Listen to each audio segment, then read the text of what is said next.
access, but I don't, this isn't, even if I give a timeline, it's not going to be like, next 4 months, it's up and running and certified.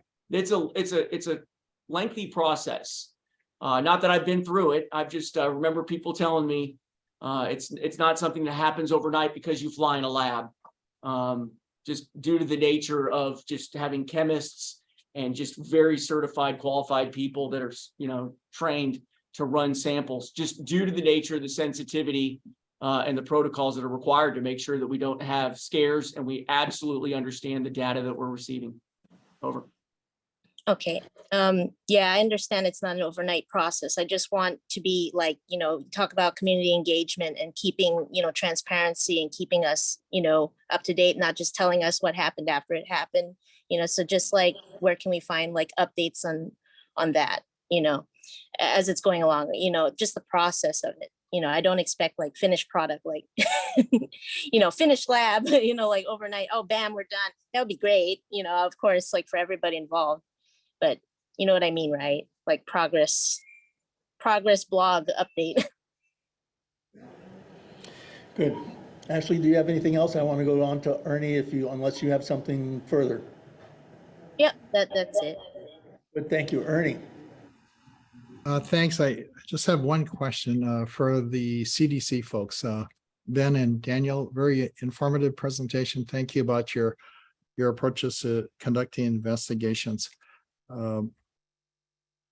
As a water utility operator, typically when an incident like this occurs, our first responses go out, go out to the homes and businesses that are making the complaints and collect water samples, because data is extremely important, especially data at the moment of the incident or shortly thereafter, when the chemicals or whatever is in the water that they've been consuming or exposed to, or their pets or unborn children been exposed to. So I guess my question is, and I've heard this, and maybe the Navy can clarify the facts here, but I've heard that a number of those samples, I think a bunch of samples were collected, but did they get actually tested, and what was the data results, or were they disposed of eventually, and we lost that opportunity for real current data at the moment of the incident? Because I know that I've heard that we're not only thinking about JP5, but there could have been TPHO oils that are more total petroleum hydrocarbon as oil that's more indicative of perhaps older fuel mixes. So this could have been a real mixed bag of chemicals, like the BTEX chemicals, some of which are carcinogens.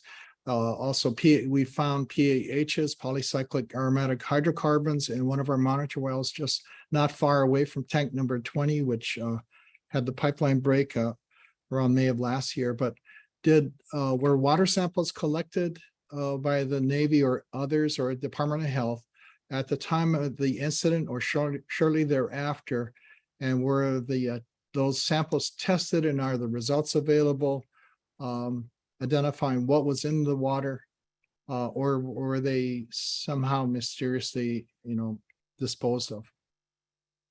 So the question sounds like they're directed both to CDC and the Navy. Yeah, I'm sorry, Admiral Barnett, you're a newcomer here, but that's a question to be for your time. Back to you, gentlemen.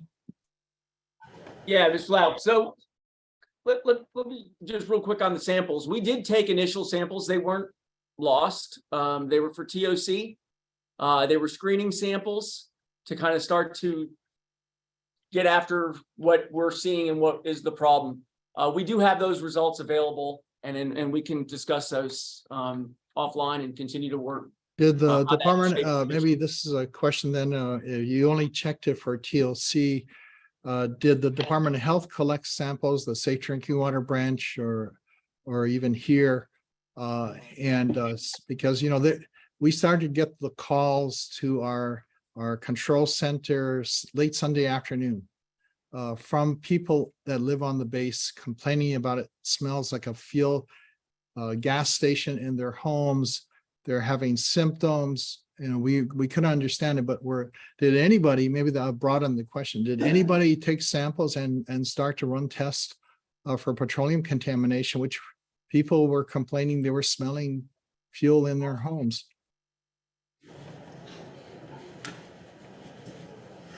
CDC, any response to that?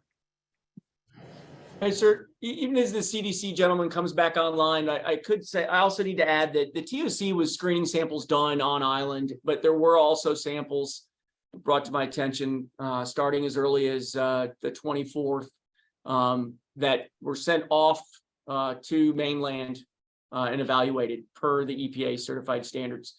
We have those results as well. Over. Thanks, Captain. Maybe Ben and Daniel, would you care to comment? Or Sure, this Department is of Health? Ben with ATSGR.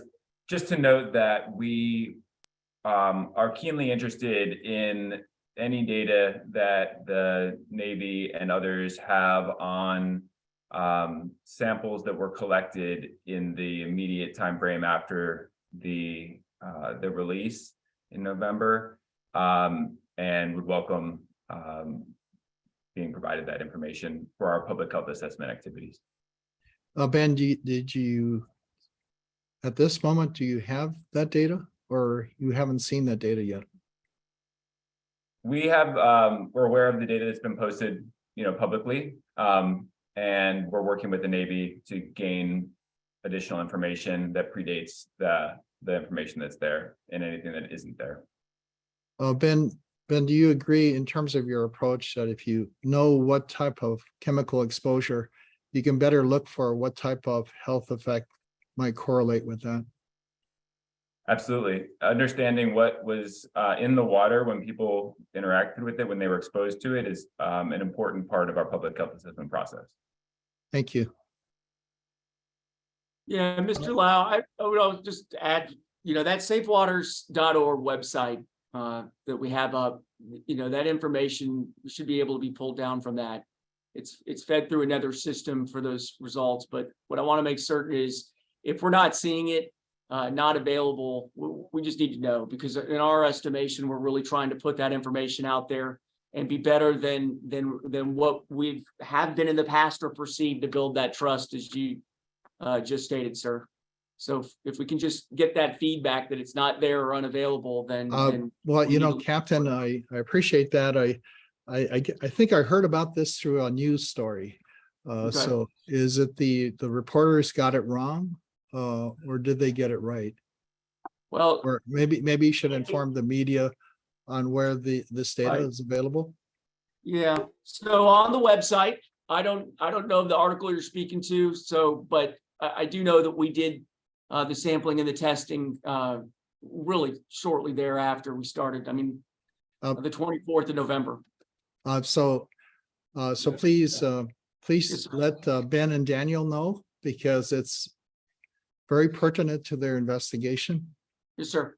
and maybe provide that data, in a very easy to access form for them. Thank you. Thanks, Ernie. We're at the top of the hour. We've been going for 4 hours. We've had several hundred people listening and participating and on the chat. And what I'd like to suggest, I want to thank everybody for their patience. We've covered a lot of material, and there's lots more to be talked about. I want to suggest that we take a half-hour break for lunch, for remediation of any sort that you need to do, and that we come back at 1:30 and we'll start the public portion of this. I'm sure there are many people who would like to talk and offer questions. So see you in a half hour from whatever time your clock or watch says now. See you in 30 minutes. Thank you.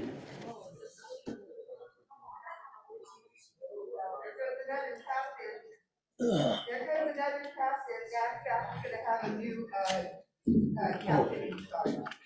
Because he can't answer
Megan? Megan? Yes. Are we ready to start? Welcome back, everybody. Hope you had a brief break. Thank you for, again, everybody's patience this morning. It was a long haul.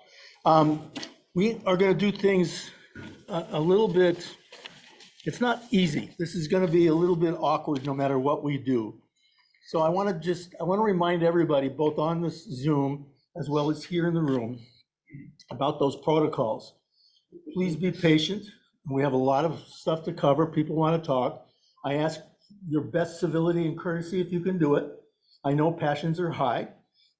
Brevity, so if you can go right to the heart of things, that's better than, much longer. We're going to take people who can do shorter conversations and presentations first, and we're going to give.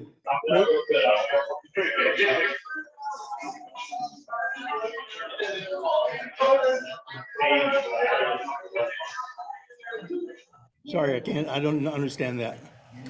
Is that what they're saying? Use the mic? No, someone needs to mute. No, somebody online needed to mute. Oh, okay. So again, this is going to be a little awkward no matter what we do.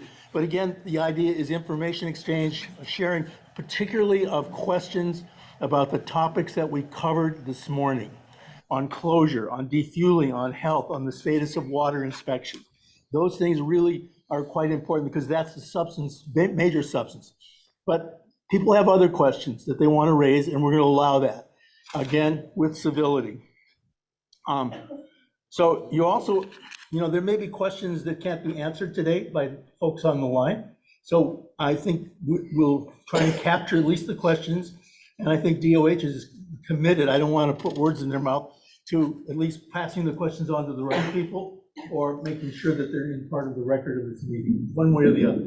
But you may ask questions that you can't answer yet. We're going to do this in rotation. We're going to take a few people here.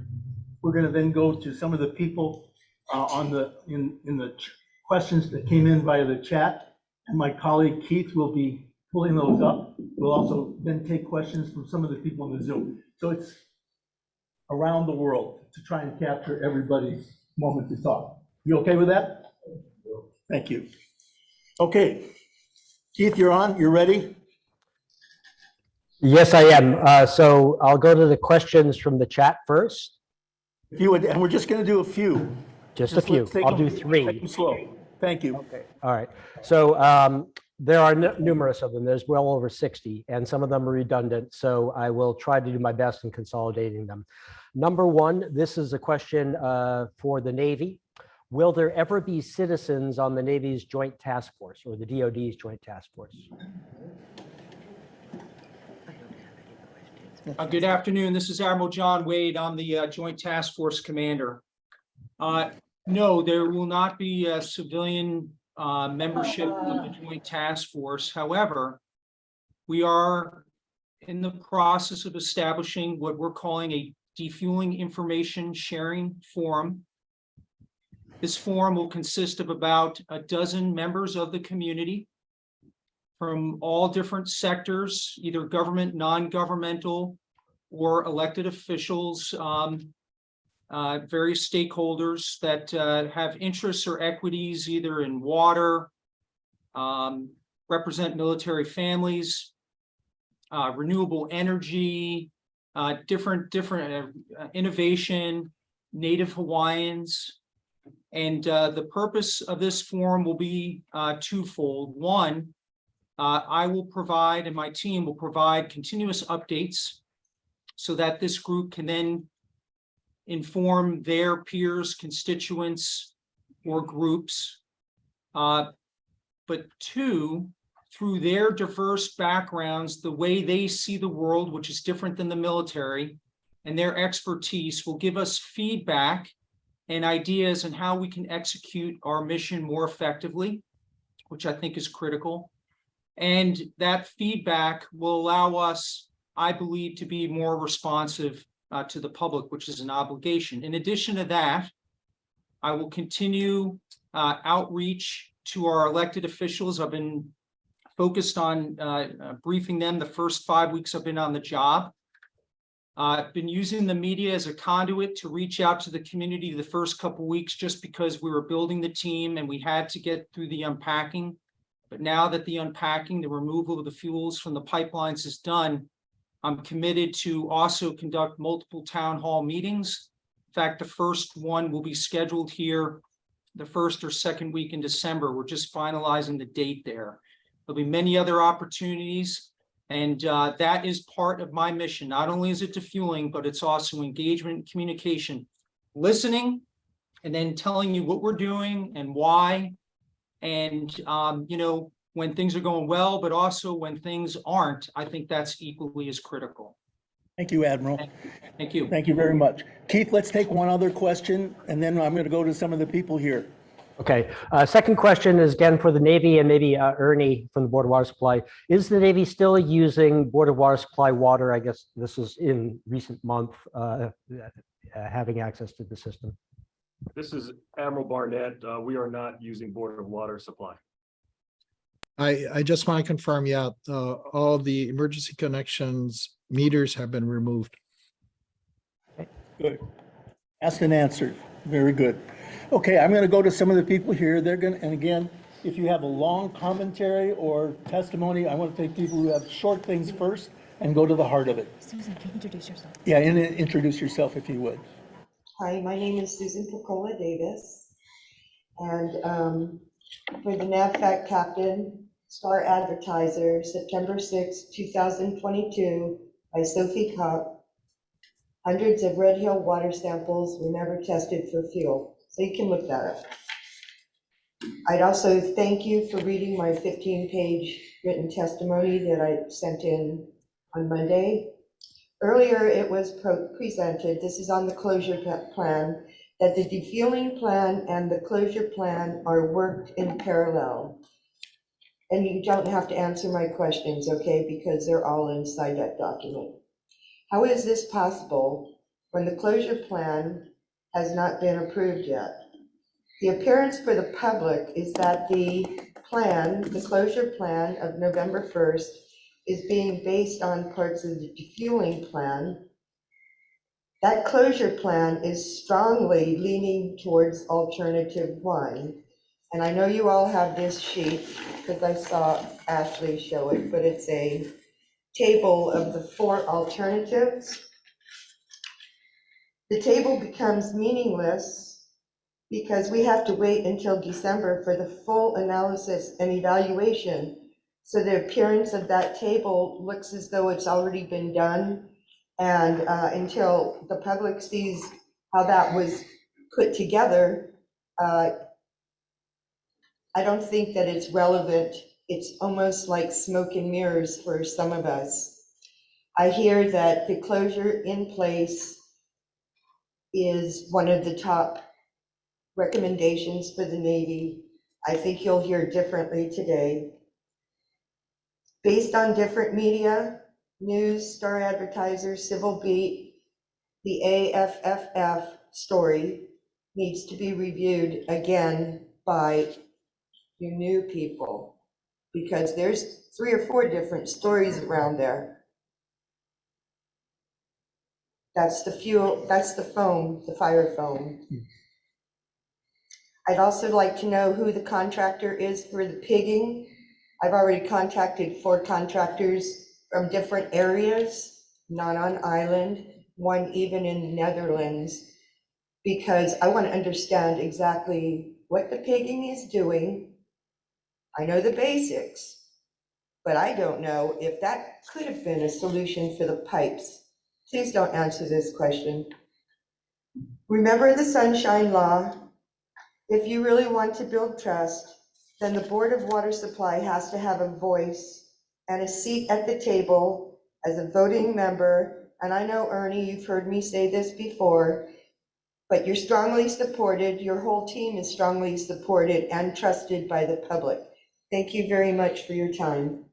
Susan, thank you so much for your brevity too, for going right to the heart of it. Let's take one more and then we'll go back to Keith, pick up a few more questions. We're going to just keep doing this rotation. Fiona?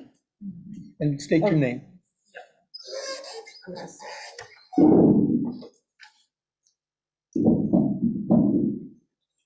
Aloha mai kako. I'm Makanalani Gomes, a native Hawaiian Filipino woman and a core member of Affirm Hawaii. I'm also one of 3 co-chairs of the Global Indigenous Youth Caucus to the United Nations, a United Nations recognized caucus. Today I speak as a core member of Affirm Hawaii. We are a transnational feminist organization where Native, Black, and immigrant women unite to fight against imperialism and colonization.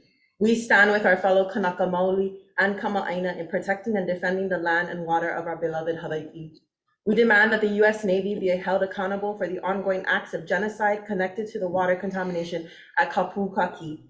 We demand the immediate facilitation of draining the tanks and shutting them down permanently.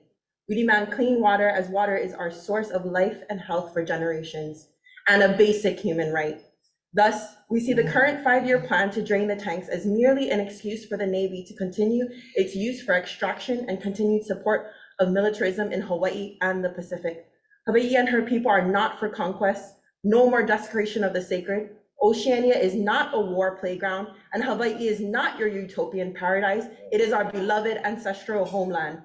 From the inception of this human rights violation, the Navy should have begun the cleanup and shutdown of the tanks. We stand for the accountability of the US Navy and the immediate cleanup, defueling, decommissioning, and removal of these tanks. We also demand the Navy work with the State Departments to communicate decommissioning steps with the people of Hawaii, especially Kanaka and those who have been affected and displaced because of the contamination and ongoing contamination issues, health issues. How else do you expect the community to participate in this work as promised when you continue to withhold information and refuse to have back and forth dialogue and meetings with community and objective third-party experts? Furthermore, transparency with the broader community is of the utmost importance. In order to support this, we recommend consistent public meetings to convey the status of the decommissioning of the tanks and any additional health or water testing information. Additionally, part of these meetings should include an update on the status of other wells and previous sites of contamination. The fact that this has not been a regular occurrence throughout the past year is atrocious and yet heavily reflective of the Navy evading their responsibility in poisoning our community and our sacred ancestor water. Eola kapukaki, eola ikawai. Thank you for your testimony. Keith, let's go back to you and pick up a few more questions. Okay, Peter, should I take 2 questions and then take 2 people on the Zoom testimony list? Let's do that. Let's do Okay. that. I want to rotate this around. We got 200 people participating in this. Good. So the question will go to DOH, EPA, and the Board of Water Supply, and it is basically, do any of your agencies have any position on the reuse, the proposed reuse of the tanks, the closure in place?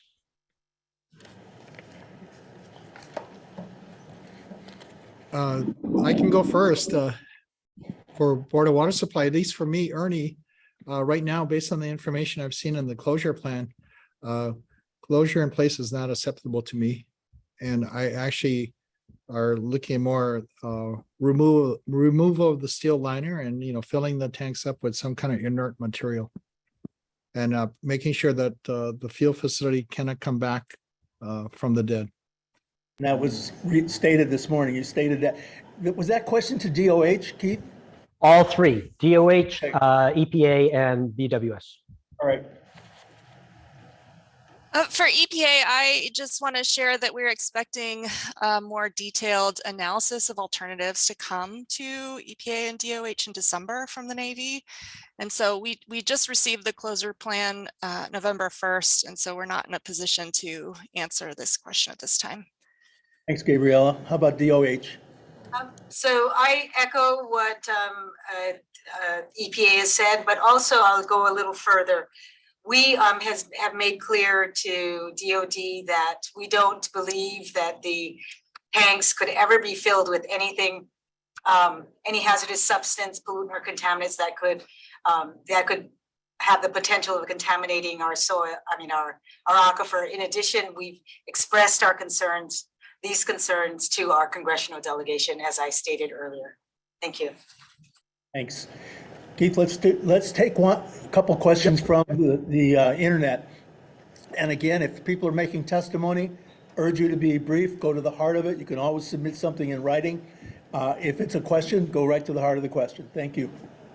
Okay, so I will queue up Meredith Wilson.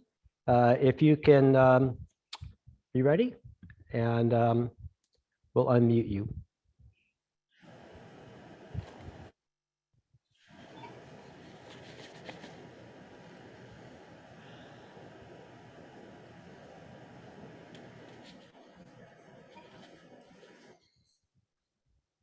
Hi, can you hear me?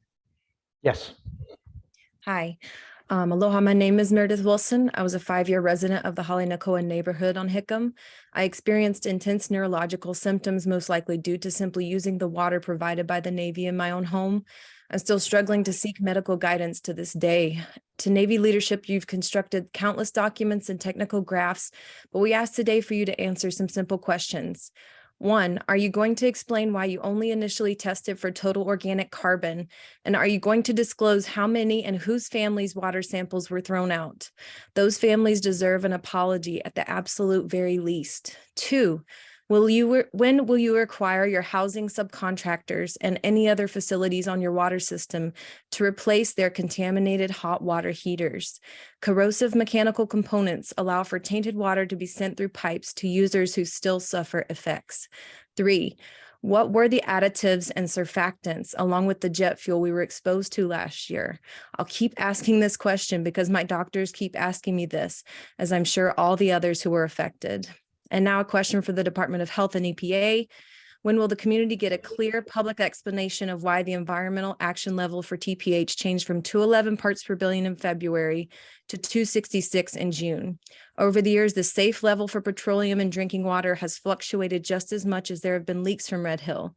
This island deserves to know why 266 is where our bodies, our babies, our pets, our land are seemingly safe to intake these chemicals over our lifetime. And finally, I implore to the CDC, ATSDR teams, please start an epidemiological study on us now. Most of us are blindly navigating this strange and scary medical toxic exposure world. Self-reporting our symptoms and simple surveys are just not cutting it. We do not want to be another Camp Lejeune. This was not an inconvenient food poisoning.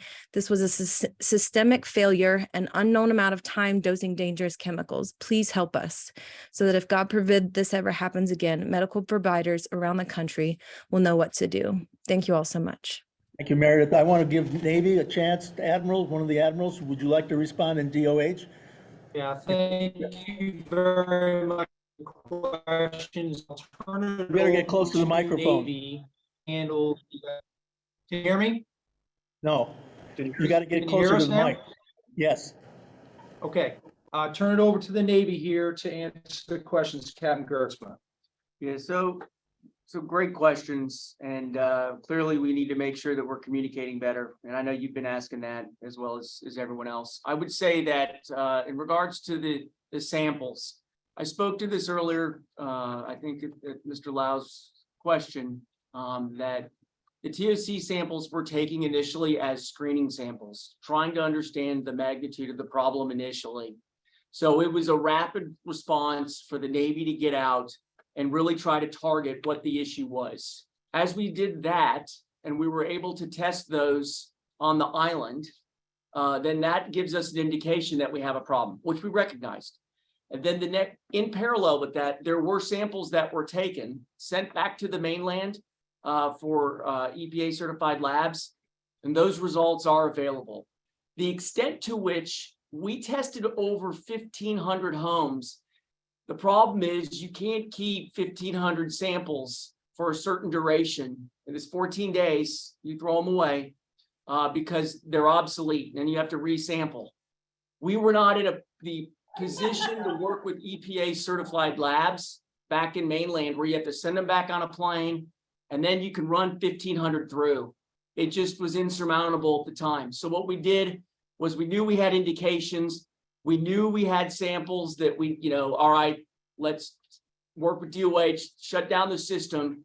During this period, what happened is then we moved into, now let's recover the system. So we knew we had a problem. So the sampling wasn't so much now. When we started the sampling, don't get me wrong, but it was moving into the recovery. Don't drink the water, flush the system. Let's begin to sample. Thank you.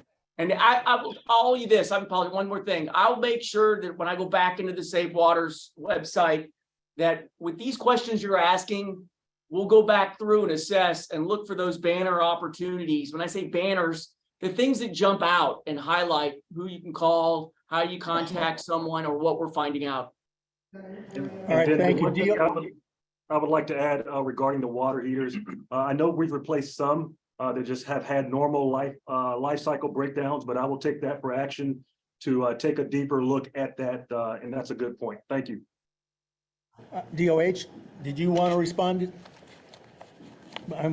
You guys need to be brief too. Okay, this is Diana Felton, toxicologist. Thank you, Ms. Wilson, for your comments and your questions. I can't speak to the answers for many of them, which don't have answers, but I can help clarify the question about the environmental action level. So quickly, to be brief, the environmental action level for this incident was calculated in the early parts of the response because we wanted to make sure to account for fresh TPH. The original environmental action levels on the books were for what we considered to be old fuel that would possibly be contaminating different sources. So that was calculated at, as you said, at 211 parts per billion in February. And we used that as the threshold for clearing the zones or amending the health advisory for the zones. We used the 211. As that was developing, we sent those calculations and that assessment of that action level out to numerous parties for peer review. As we did that, one of the peers noticed a simple math error that had resulted in the 211 being an incorrect number, and the actual calculations and the math that went into that environmental action level when the math error was fixed came out at 266. So that's really the simple answer to why that change from 211 to 266 was simply a math error in the original calculations. I do want to be clear that that's total TPH in the water. So that's not an individual TPHD or TPH-DO, that's total TPH with an environmental action level of 266 parts per billion. Thanks. Thank you, Diane. Okay, who else? Ms. Wilson, hey, sir. There was one other question that Ms. Wilson had asked, and that was about medical care. So Dr. Spiritu from the Defense Health Agency will answer that question. Thank you, Admiral. Ms. Wilson, this is Dr. Espiritu. I would appreciate it if you could help us by coming to the Red Hill Clinic that we are setting up. She's not here anymore. She may be off island. I'm not sure.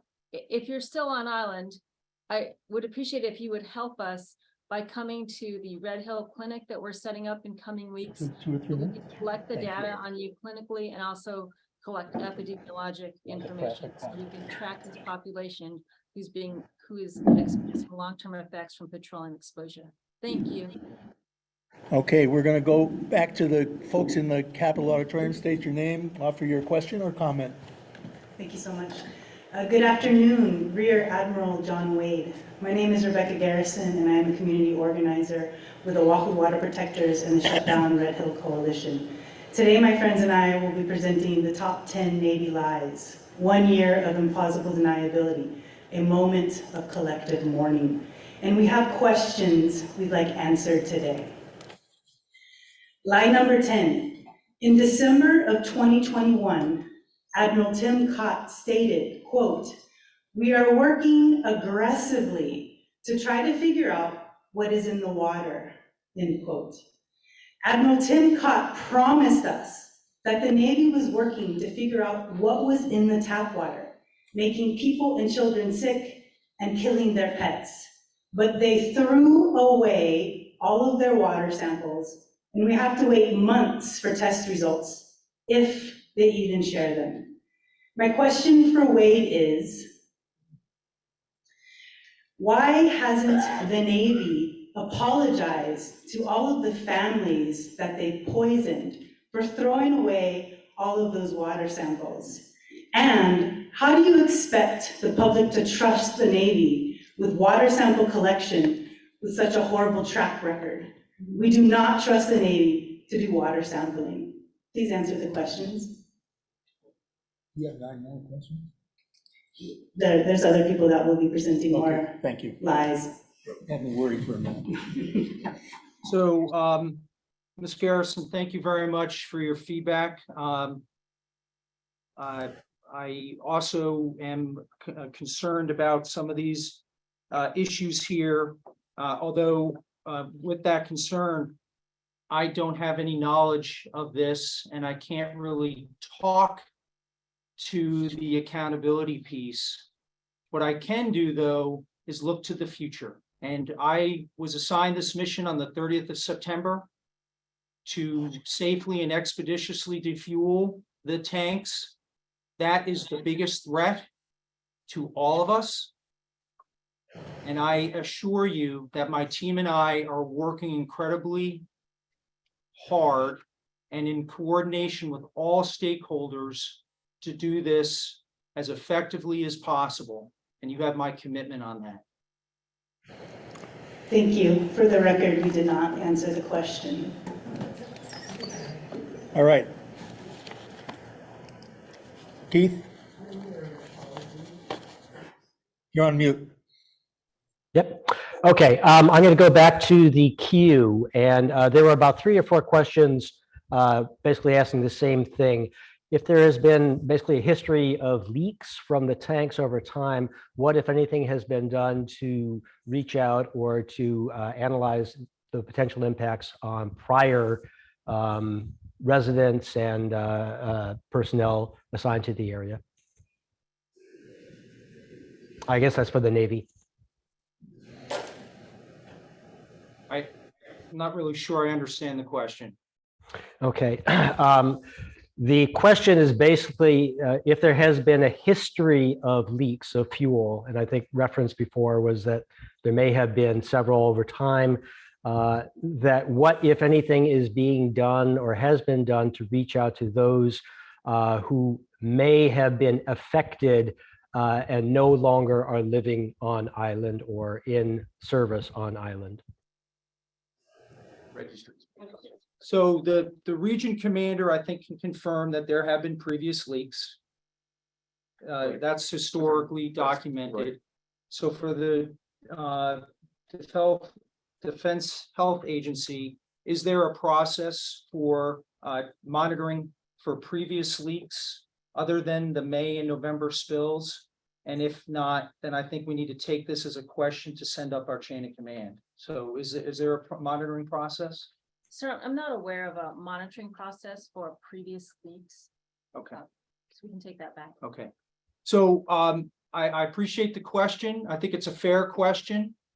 And while I am the commander of the Joint Task Force and my mission is defueling, I was also asked by the Secretary of Defense when he was here on the 30th of September for me to identify any issues or questions that can't be answered by the experts that are on the ground here in Hawaii.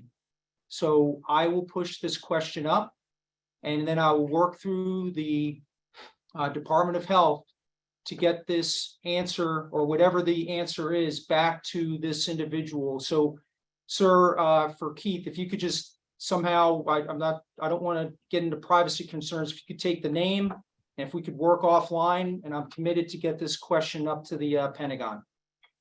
We're noting those. We're noting the speakers, who they are. And again, I warned people that there may be questions asked that you don't have answers to, either EPA, DOH, or Navy, or Defense Health. And that we'll try to at least capture those questions and make sure that they get forwarded on, if not heard today, and forwarded on to the right agency. That's part of what needs to happen today. Thank you. Okay. Keith, another one? Yes. So second question is directed to Department of Health, probably either Dr. Felton or Kathy Ho. Has the Department of Health considered the mental health impacts of the entire issue? If so, what support and resources are being made available to those impacted? Thank you. This is Diana Felton. Yes, that's a very important comment and question. Certainly in our health survey results with ATSDR, and in general, there has been significant evidence that people are really suffering mental health wise from this event. There are some resources available through ATSDR called their Community Stress Resource Center, which specifically has resources specifically for people in communities that have been affected by environmental contamination. We also have the Hawaii Cares phone service line, which can connect people to mental health services or also work as a crisis line. But this is definitely a focus and an area we've been urging DHA and DOD to focus on and provide resources for people because we recognize the really severe trauma and mental health impacts from this event that are ongoing and persistent. Great, thank you. Keith, I'll go back to the auditorium if you don't mind. Do you want me to take one speaker from the list of the Zoom? Yeah, I'm sorry, go ahead. Okay. We're drawing on So, 3 different lists here. Colonel Ann Wright, if we can have you speak. And if you are currently online, please raise your hand because I don't see you in the list.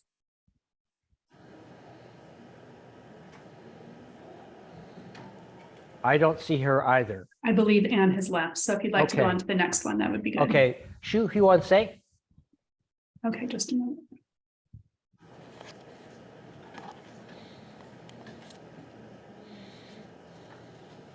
I also don't see him on, or her.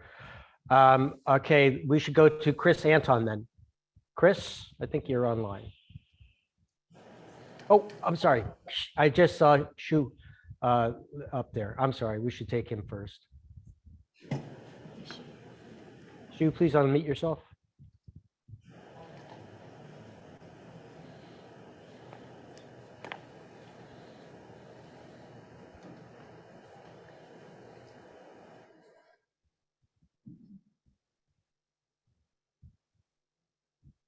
Shu is still muted.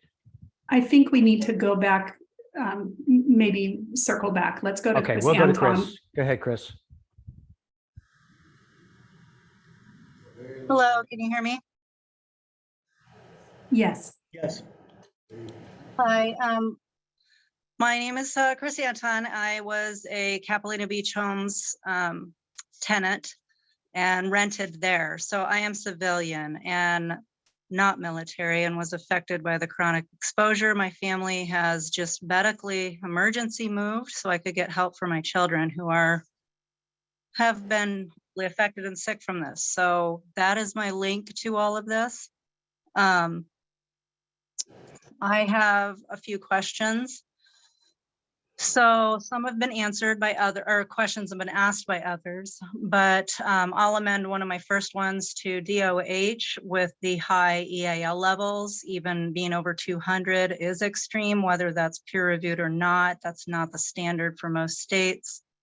And TPH, I know you have various levels, but I am wondering why you decided to do a average, or I'm trying to think of the word now, but it's in the documents. An average of the numbers when you test an area rather than one home being high, one home being low, and an average then being within the safe limit, then you declare the area safe because it is in that average. And I know I'm using the wrong word. But that's one of my questions. And will there ever consider a more safe level near the 100 parts per billion or at least below the 200?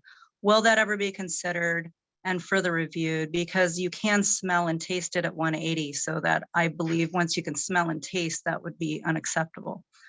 I already got the answer. Cumulative, that's the word. Your documents say cumulative. Citizens on the Navy Joint Task Force, when we were in Washington, D.C. speaking, we had nearly every senator or representative in support of that, that represented Hawaii as well as some other states. And I would appreciate that getting re-looked at by the Navy. There needs to be not just a dog and pony show. We don't appreciate being talked to or talked down.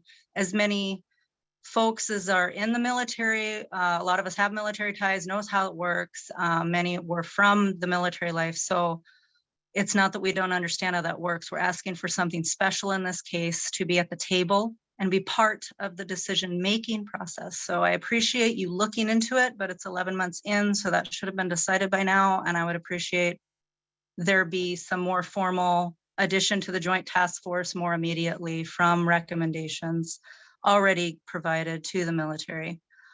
The other one, I'm trying to hurry up here, I'm sorry. Thank you for With doing that. current recent medical issues, this is number 3, with exposures to the TPH in the water and remediation with the breached pipes and water heaters. Oh, somebody asked that. Will you please be looking into more remediation efforts on replacing those items to ensure a clean source of water to those homes and businesses and schools? Is to the Navy. Will there be more, number 4, will there be more support with alternative drinking water supply, whether that's declared safe at that really high, ridiculous level where we all know people still get sick or still getting rashes or still having medical ER visits with this EAL level. So just on the ground, you know it's not safe. However, legally you are covering your ass and it's safe, but the people living in it need bottled water. And I would think that even if you just went from a mental health perspective, you will cover that the trauma is there for them not to touch that water after they're dealing with so much medical issues and other issues, that they would not touch it. So if you could please provide during your defueling process, at least through the 2023 year, communities with a bottled water delivery, especially Capilina. And will there be another agency or private partner like the university or some other outside agency assigned to collect water samples and test them to rebuild that trust to community and agencies that the Navy did not include? The Navy has a history prior to either maybe you being there or not. It's on your plate to handle. So we're asking for you to handle the situation, obviously, rebuild the trust, because the timely information, it's not brought timely or it's not a complete test. So it would be a good review of that water testing process for you to maybe use this opportunity to have the Navy DoD pay for the testing, but not the agency in control of collecting and testing and sending. So if that could be reviewed as something different, I would appreciate that. So those were in my email. I'm glad I got to speak to them so you can hear. I don't want any more victims. And I think there needs to be disclosures to those who are thinking of having a home in any of these places, that it be disclosed that there was a contamination there, so they make a choice for their family to live there or not, and not be the next victims that aren't even covered in any sort of lawsuit because it's declared safe, but they have to deal with the health issues anyway, because no pipes have been changed and other remediation efforts have not been completed. So I would, some of it's statement, some of it's question. I hope you got all that. That's what I wanted to cover right now, because I know we're in a long meeting. Thank you, Chris. Hey, Pete, sir, Admiral Wade here, if I could. go ahead, Admiral. So again, I'm the Joint Task Force Commander and I'm responsible for defueling, but I'm also the senior member of the Department of Defense here. So there were a couple of comments and questions. So I want to get to some of those. So first of all, for Ms. Anton, I am so sorry that you and your family have been and continue to be impacted from the spill or spills. And you've highlighted an issue here that I'm going to send up the chain of command to the Pentagon. And that is, what is the policy for supporting those that are not under military jurisdiction for getting support, medical support? So I don't have the answer. Dr. Espiritu doesn't have the answer here. She executes policy. She doesn't make it. There isn't a policy here, so I'm going to send that up. You mentioned about community involvement. Absolutely, is part of my mission for defueling. I'm establishing this forum. The Joint Task Force has been in existence for 5 weeks. I should be able to announce the forum members here hopefully within the next week. So you have my commitment there. You also asked a couple of questions that are Navy related, remediation, in the households and schools, any alternative water supplies and third-party testing. I'll turn this over to Emma Barnett to either comment or answer. Okay, thank you. Appreciate your time and your questions there. Like I said, I will take a deeper dive on the hot water heaters and the other associated items that you mentioned. And I believe that Captain Gersma can answer your question on the other issue in regarding testing. Sure. So I would say that with regard to the samples, we have a third-party architectural engineering firm that actually draws those samples. We're working very closely and we work very hard to with DOH and looking for opportunities to partner with BWS and UH to continue to expand our ability to screen and just continue to monitor. But be aware that we absolutely, it's not the Navy drawing those samples. If the Navy does, it's only initially for a rapid response team, but it's quickly followed that same day, depending on what we see or at the request of the residents, to go to a lab back in the mainland where it is, again, a rigorous process, EPA certified process, but not done by the Navy other than just the Navy is oversight to make sure that we're actually trying to do our due diligence. Do you have a fact sheet that explains how, is it on your website? Yes, sir, it is. And so what we need to do is just continue to reinforce that and communicate that, I think, to the communities. And if we're missing stuff during those community engagements, then we take those recommendations on board to continue to refer them. All right, Emma Barnett, we'll make sure we get that fact sheet to you, but it is on the website. But instead of you looking for it, Ms. Anton, we'll get it to the Department of Health so you have it readily available. Again, I'm sorry, and I will push that policy question up to the Pentagon. Thank you. Sorry, Admiral Wade, you're gonna get the fact sheet to us so that we can, put it on our website? I think you could put it on your own website as well.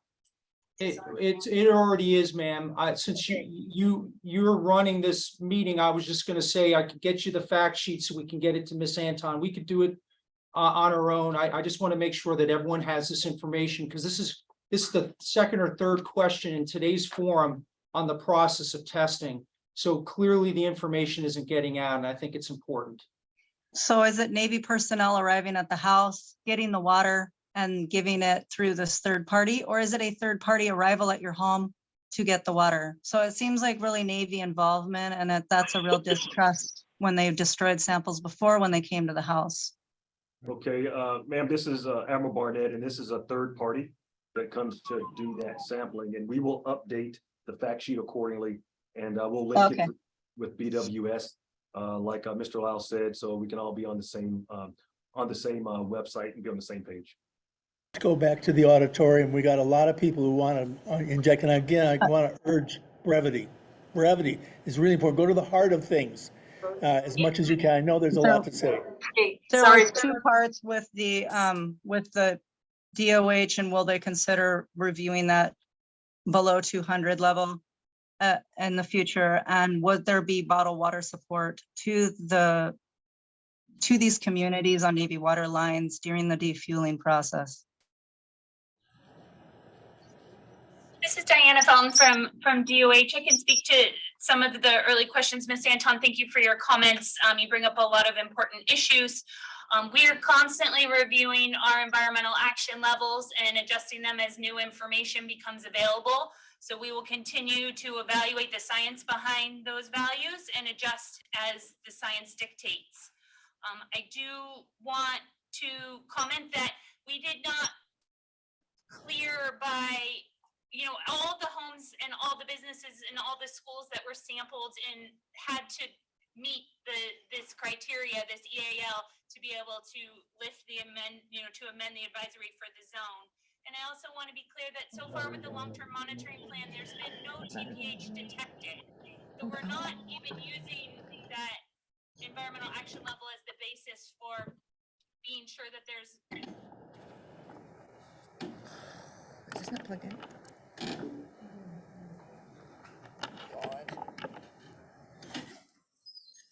Is that Diana that was speaking? Yeah, I can't hear DOH. Yeah, DOH, your audio, your mic is not working anymore. I think it was on their end, not on yours. It is. They started fading. Barely. Something's going on. You're very low volume. Okay, That's okay. Thank you. we had a few technical issues today. Yeah, I want to add just a little bit, real 10-second addition to this. This is Ernie from Board of Water Supply. So my board has been very interested in this question also, and we've requested, and the EPA and the Department of Health have agreed to be present at a December Water Board meeting to talk about this very subject. So everybody, that'll be a public meeting. We'll send out a notice in advance of the meeting. But we're expecting DOH and EPA to talk about these EAL levels and the basis in our December Water Board meeting at the Board of Water Supply. Thank you. I don't know what we just, hang on for 1 minute. It's the projector. No, it's on. Peter, would you like me to go to the questions from chat while you're solving the video? Yeah, we'll go ahead and take at least one, and then we'll see if we can come back to the auditorium for a minute. Okay, I am going to try a question for Department of Health, or EPA may be able to answer this as well if their audio isn't working so well. Why is there no Hawaii-based lab that can be EPA certified for the kinds of testing that need to be done?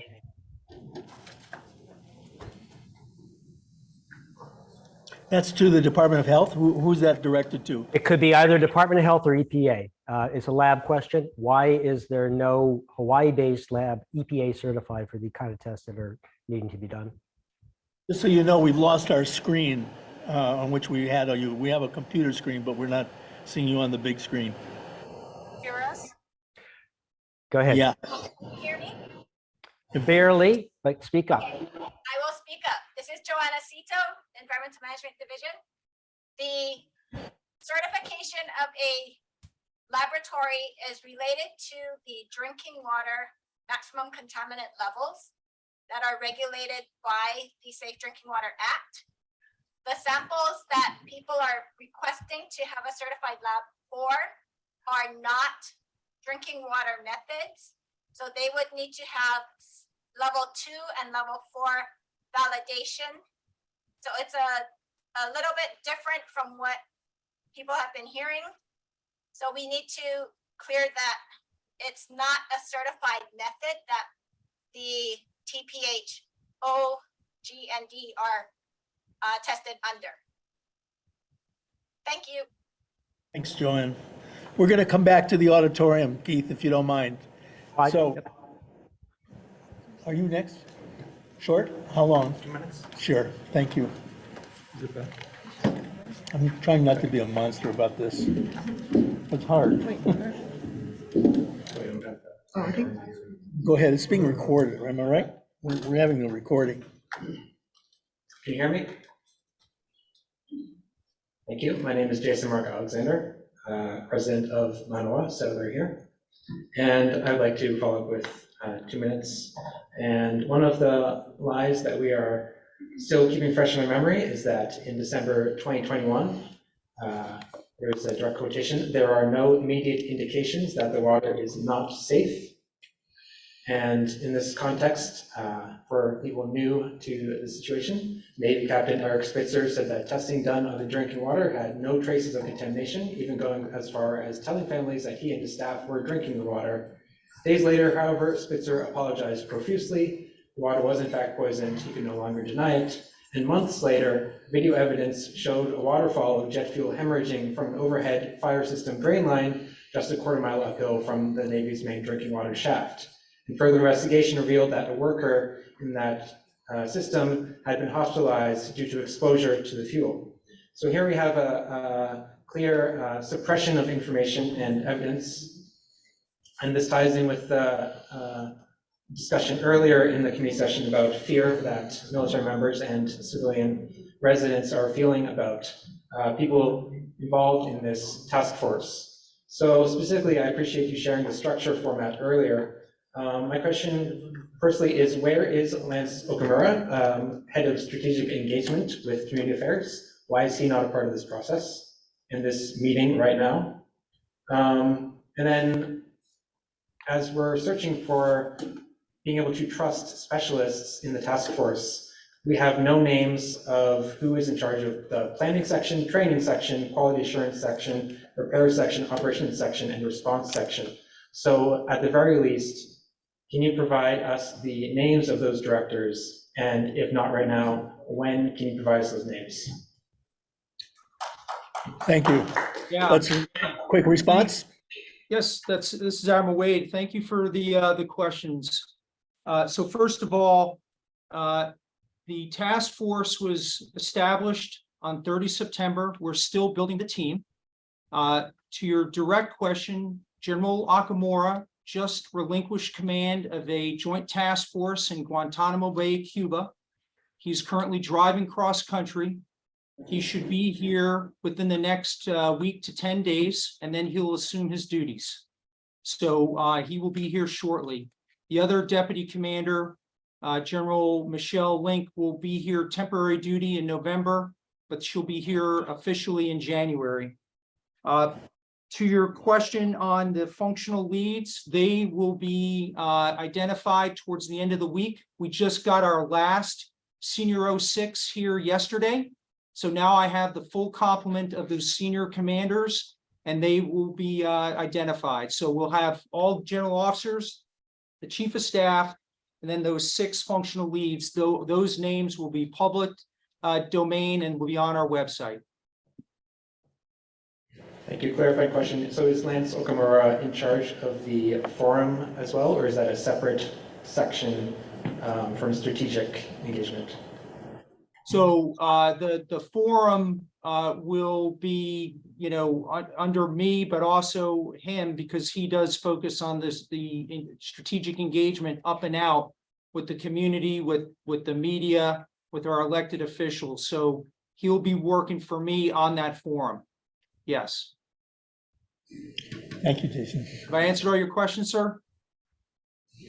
Thank you. I still do not accept the very small role of civilian oversight and your refusal to include civilian members.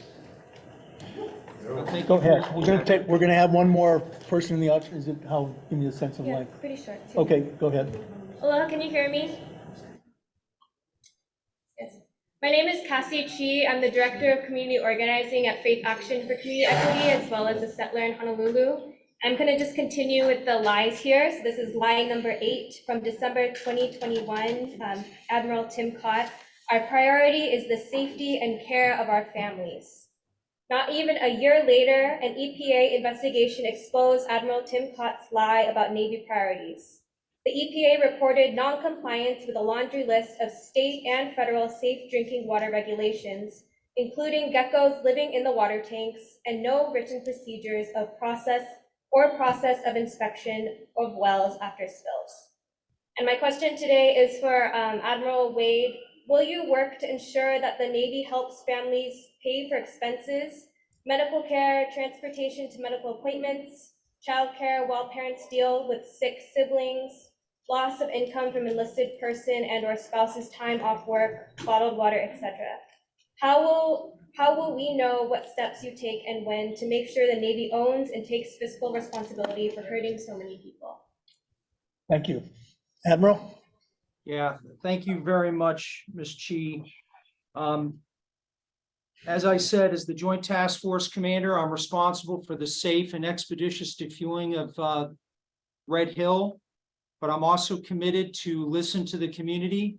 And when there's a gap or a seam or a question that we can't answer here, then I'll push this up to the chain of command. So your question is related to policy, again, towards medical and support and funding.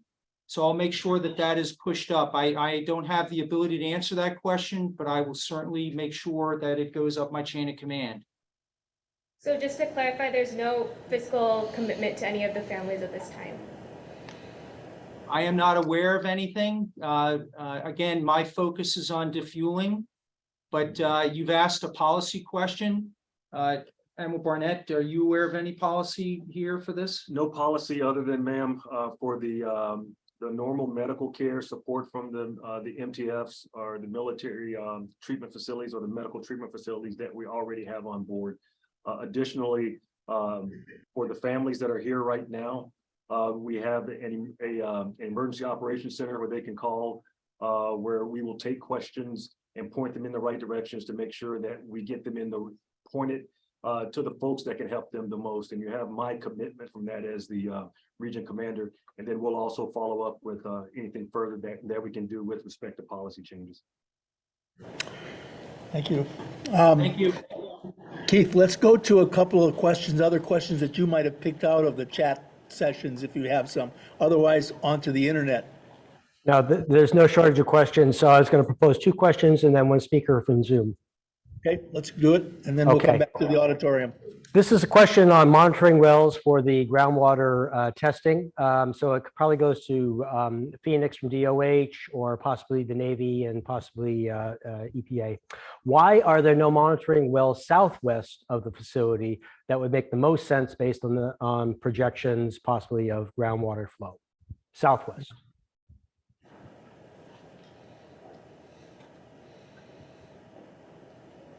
Is that a Phoenix Grange question? I believe so, but you're muted, DOH. Actually, I was just waiting for the Navy to go ahead and respond. We'd be happy to comment after that.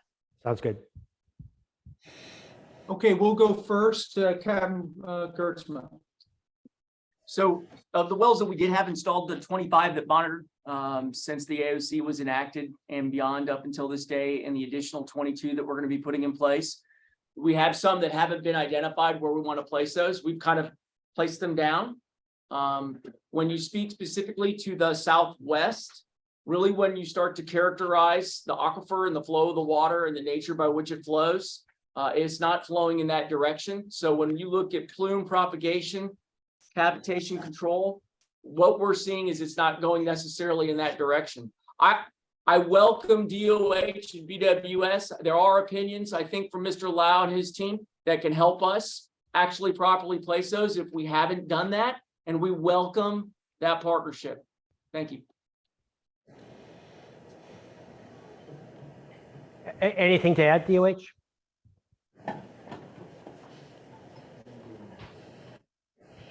So the question was particularly about wells to the southwest. Yes. There was a proposal to look for a well towards the Moanalua area. That's southeast. Oh, sorry, southwest. Okay, sorry, southwest. That was not a particular priority for the DOH team in particular. Navy made that decision independently. However, in terms of what we know about groundwater flow, that seemed like a lower likelihood of a pathway towards any of the 3 Board of Water Supply wells. Okay. Second question is for the Navy, and this pertains to the treatment of personnel and how quick and effective that is. Would the Surgeon Generals of each military service be helpful in this arena? This is from a retired military person who says the Surgeon General of the Army told this person personally that he was unaware of the disconnect between the military medical system and patients. I'll let Dr. Espiritu handle this. Thank you. So, sorry, just to make sure I understand the question. This comes from a retired military member who wants to know why the Army Surgeon General was unaware of what is happening. Well, that was a reference to it, but the question is really, would the Surgeon Generals of each military service be helpful in, I guess, getting a better connection between military medical service and the patients? Well, sir, as far as I know, the Surgeons General of each military service are aware of what's going on with their service members on Oahu. They communicate with the Defense Health Agency and are the service components that provide man training and equipment. that man and train personnel who operate within the Defense Health Agency. So if the question is, are we communicating with the military services about what is going on? Then that answer is yes. Okay, now I'm going to turn over to one of our commenters on Zoom. Shu Yuan Shea, I think you should be queued up to talk.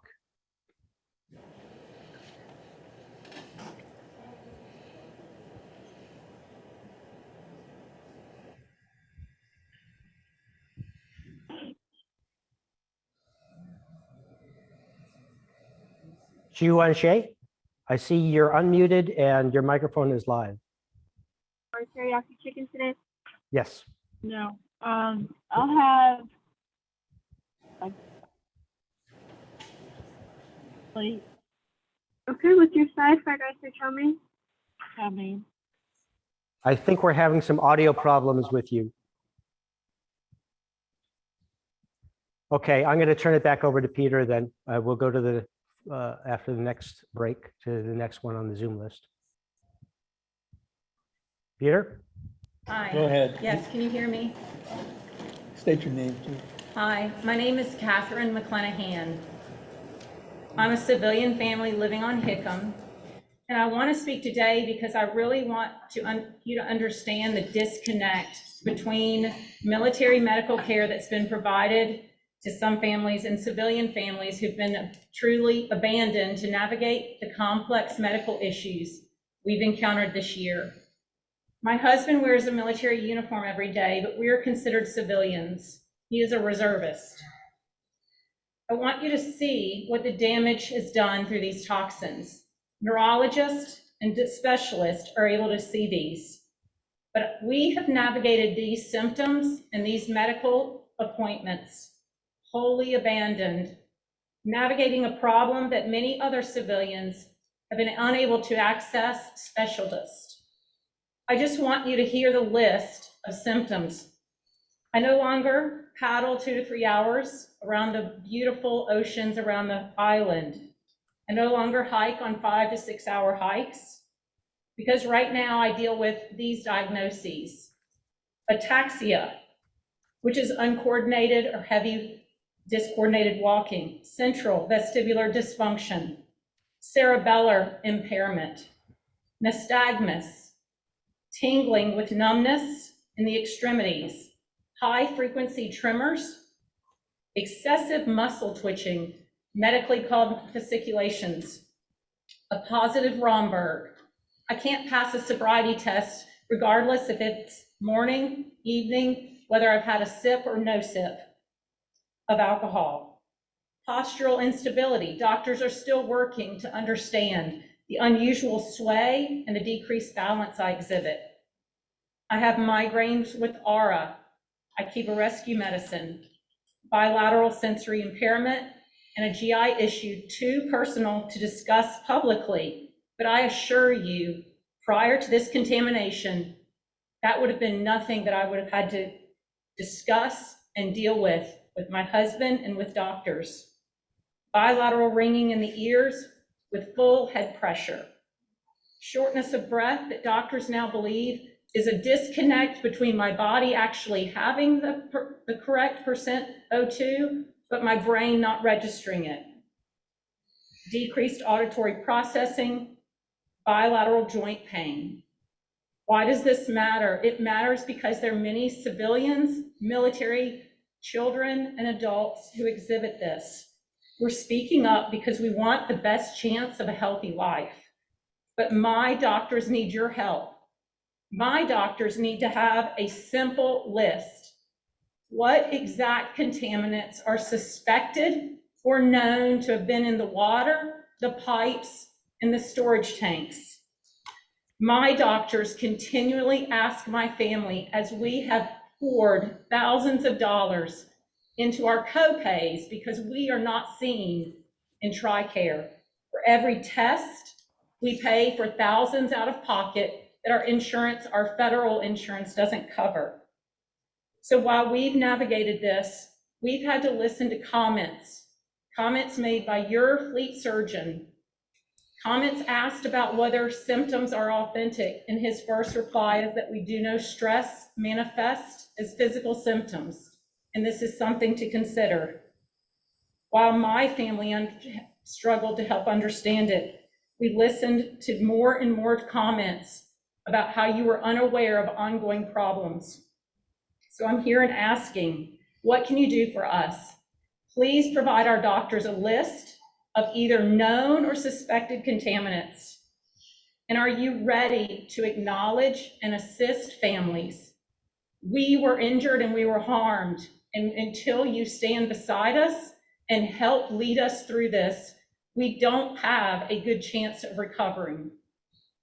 I've got doctor after doctor who is pleading to understand what toxin my body was exposed to. So I ask you today, would you provide our doctors a list, and when are you ready to stand up and assist our families? Dr. Lau here has commented that as a civilian doctor, she struggles to reach families and to assist them. I can tell you as a reserve family, there's not been a single military member, medical facility, or medical doctor who has offered us assistance.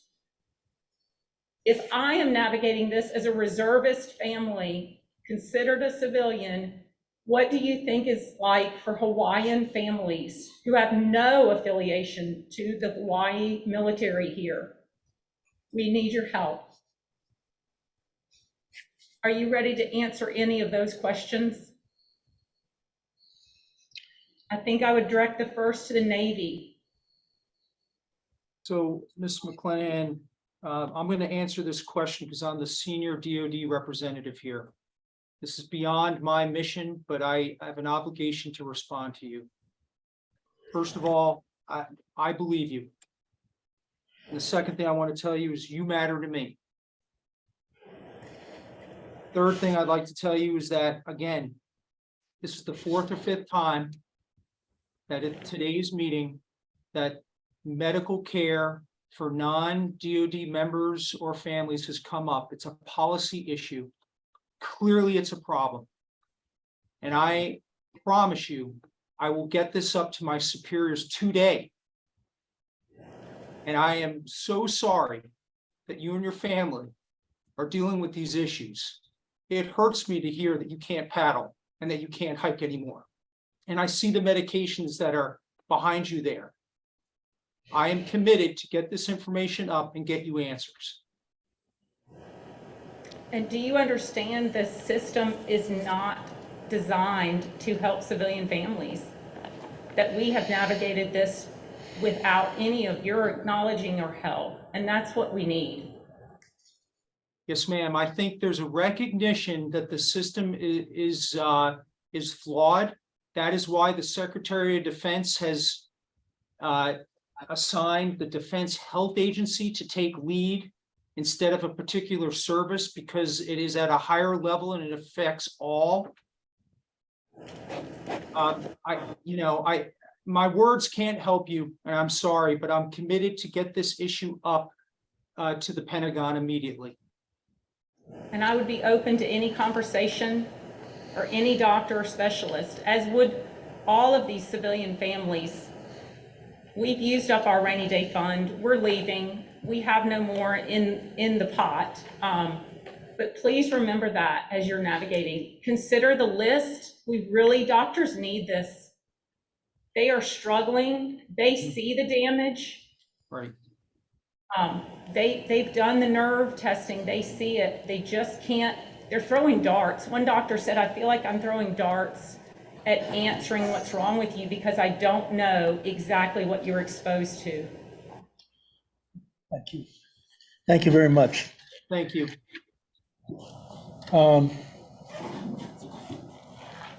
We have one more. Would you like to? I encourage brevity, please. So many people have so much to say. You're all right on that.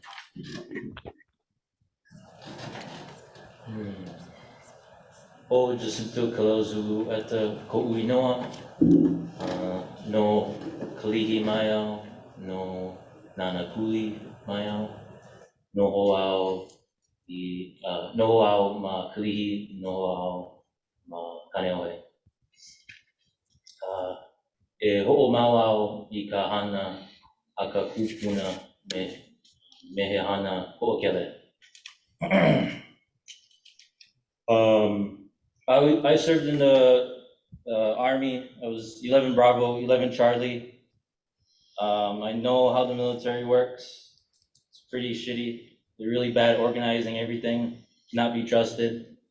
One of the things that was really interesting when I was in the military is that they would talk about when I would get deployed, and then they would change it, and they'll do that maybe 6 times.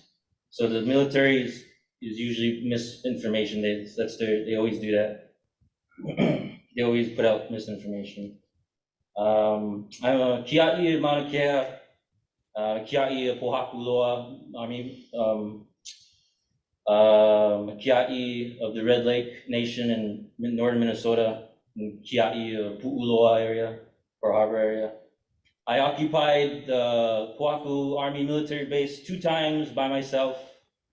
I was really disgusting to see how Pohakuloa military base is trying to say they're trying to fix things. They have their firing ranges. They say all conservation zone, but then it's a live firing zone also. Makes no sense.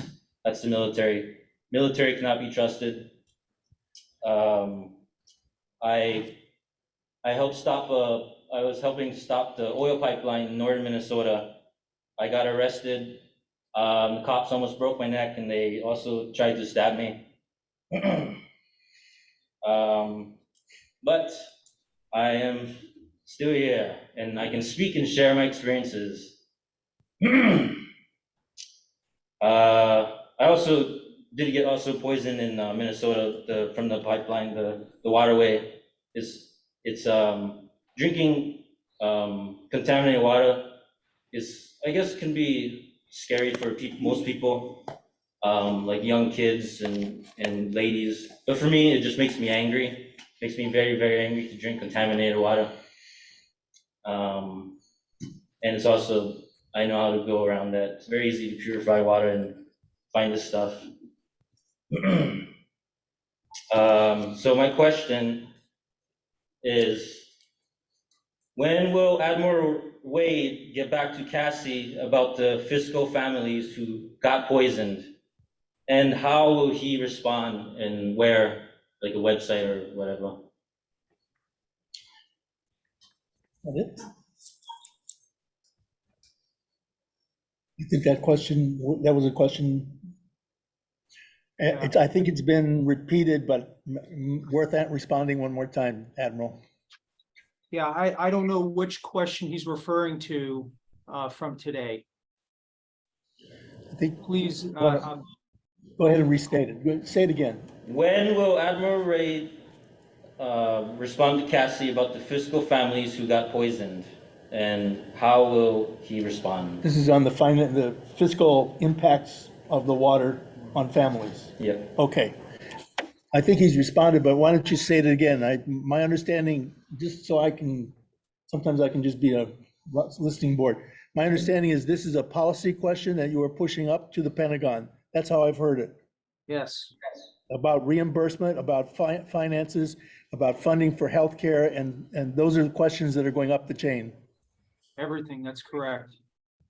That's what he said before. When can they expect some kind of response to that? Hang on. When will the Pentagon likely respond?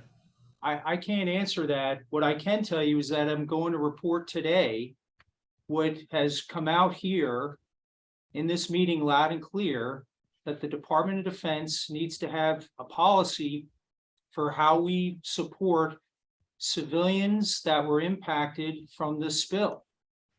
And so I will push that up through the chain of command, and I will get you, I'll bird dog this until we get some answers, but I don't have the answers for you. None of the panel members have the answers here for you, but I hear you loud and clear. Thank you, Admiral. The question will come up again at the next FTAC if it hasn't been answered before then.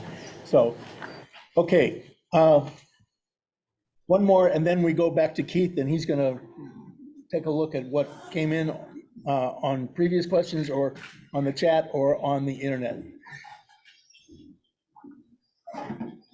Go right to the heart of it. I'll be brief. Hi, my name is Kristen Young. I'm a resident of Honolulu, and I'm a member of Faith Action for Community Equity. I'll also be sharing one lie, and I have a simple question. In January 2022, Captain Bill Clinton, Director of Public Affairs and Outreach for the U.S. Pacific Fleet, stated, quote, "The U.S. Pacific Fleet is complying with the Department of Health's emergency order on Red Hill," end quote. Later that same month, it was revealed that the Navy would in fact appeal the emergency order. I wonder why the captain would state this only to have the Navy appeal the order. It very well seems that the Navy cannot be trusted when we have proof of the Navy saying one thing and doing the opposite. So, will you commit to establishing civilian oversight? When and how? So I can't answer, what Mr. Clinton said. All I can say is that Secretary of Defense on March 7th has committed to defueling the Red Hill bulk fuel storage facility and to close it, and we're taking actions to do so. So you are not committing to civilian oversight? Oh, I'm sorry. There will be no civilian oversight of the Joint Task Force, but I will commit to coordination and listening and to communicating with the community. That is part of my mission. And as I said earlier, I'm establishing the information sharing forum to have members from the community that we exchange information so that I ensure that they have the right information so they can communicate to their constituents. They can give me feedback on where we're not communicating effectively, how we can do better, and I think that's critical as well. Kristen? Thank you for confirming that there will be no civilian oversight. Well, just a reminder that you have, whether you agree with them or not, or like them or not, you have EPA and DOH. They're not Navy, and they are regulators, and they are doing a lot of oversight. It may not answer the civilian oversight you want. So just a reminder, because context is important here. Kristen, thank you. I appreciate that, Mr. Adler. Thank you. One more, brief? Because we got a lot of people in line here. I'm Susan Gorman Chang. I'm also with Faith Action for Community Equity, and I'm also going to be listing a lie and asking a question. Maybe lie number 6, quote, "I'm sorry that your family is sick. We are not trying to hide anything," end quote. That was May of 2022. At the Fuel Tank Advisory Committee meeting this year, Captain Gordy Meyer and Rear Admiral Tim Cott denied knowledge of any ongoing health issues amongst affected families despite being confronted with photos and testimony to the contrary.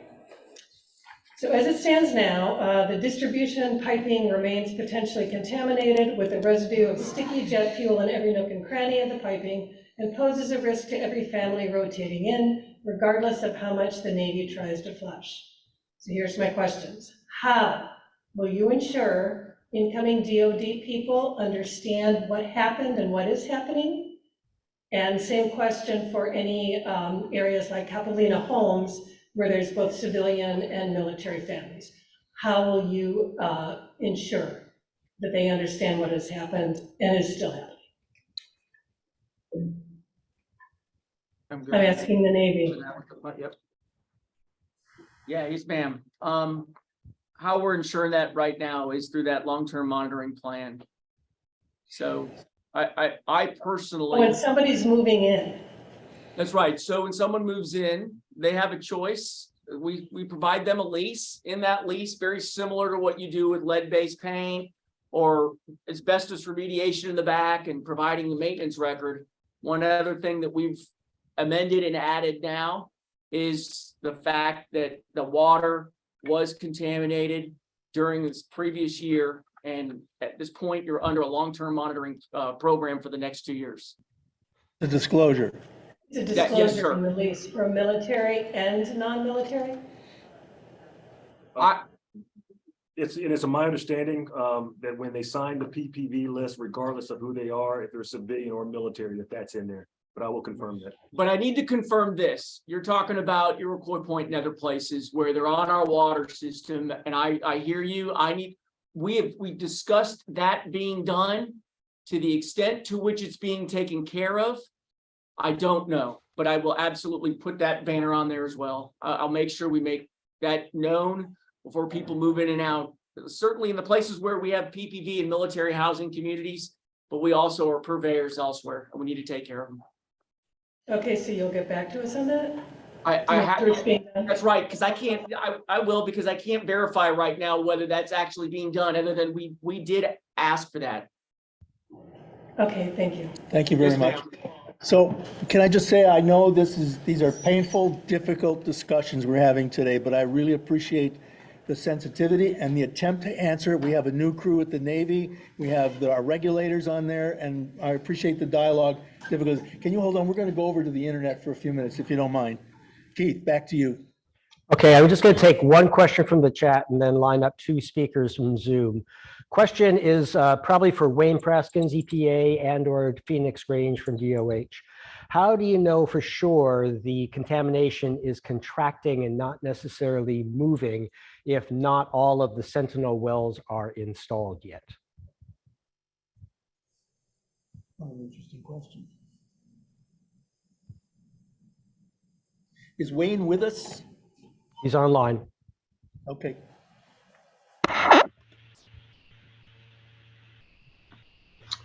Yeah, I'm still here. This is Wayne Praskins. Yeah, we are closely following and working with the Navy on the installation of the additional wells, and that those wells, when sampled, will tell us whether any of the Red Hill contaminants have moved beyond the existing well network.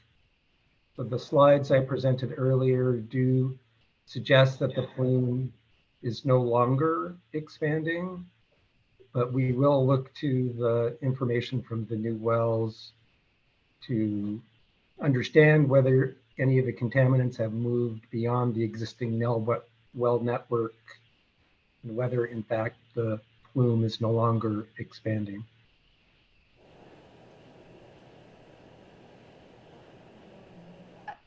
Thanks, Wayne. This is Phoenix. Sorry, we had a little trouble unmuting there.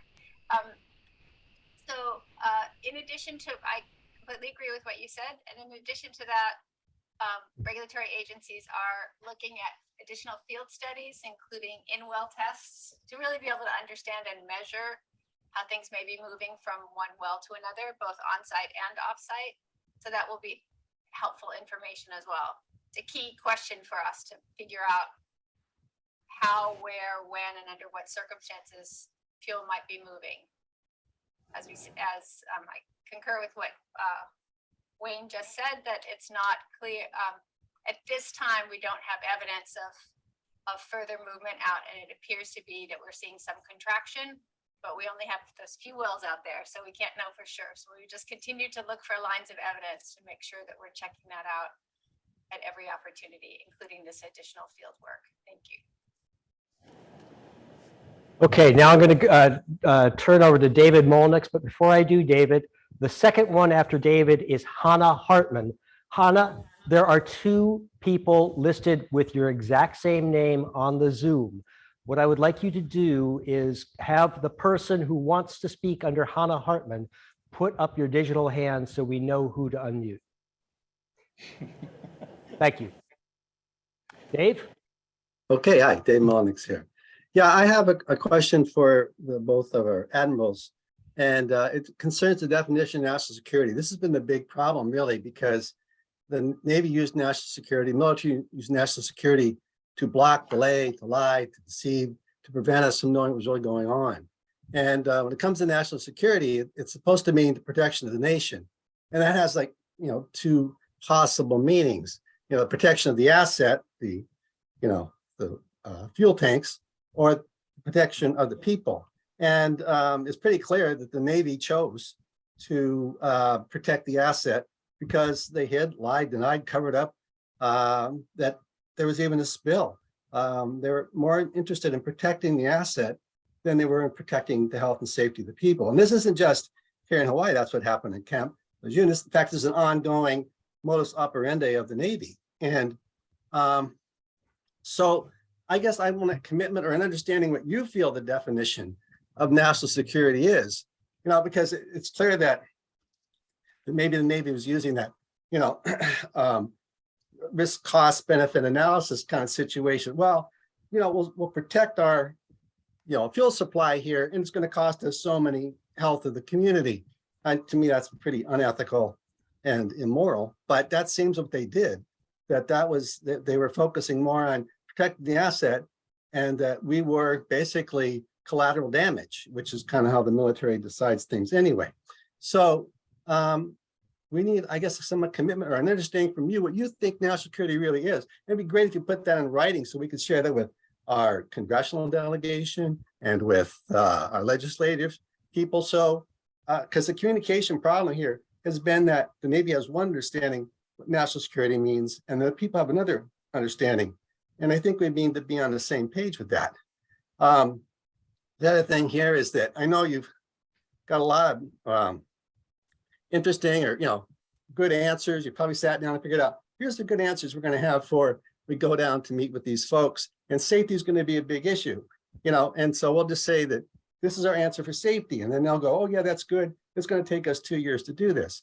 But from our perspective, this is a sword of Damocles hanging over our head. It's a small thread. And every day, the stress, the mental stress, that is going to snap, and it's going to, there's going to be another leak. It's what's been going on continually. This is how we see it. You can have it all figured out in your head, got answers for you that you feel good about, but that's not how the community sees it. We still have this huge fear that sword is swinging over our head. So the longer the fuel's there, no matter how you try to tell us, because from our perspective, that the Navy says safety, what they're really telling us is delay, because that goes back to the hiding, denying, covering up, and lying to us.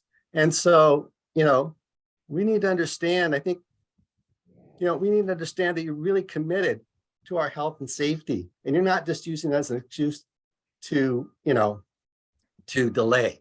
And I don't think this is your particular problem. This is systemic within the military. The military really doesn't show that it really cares for people.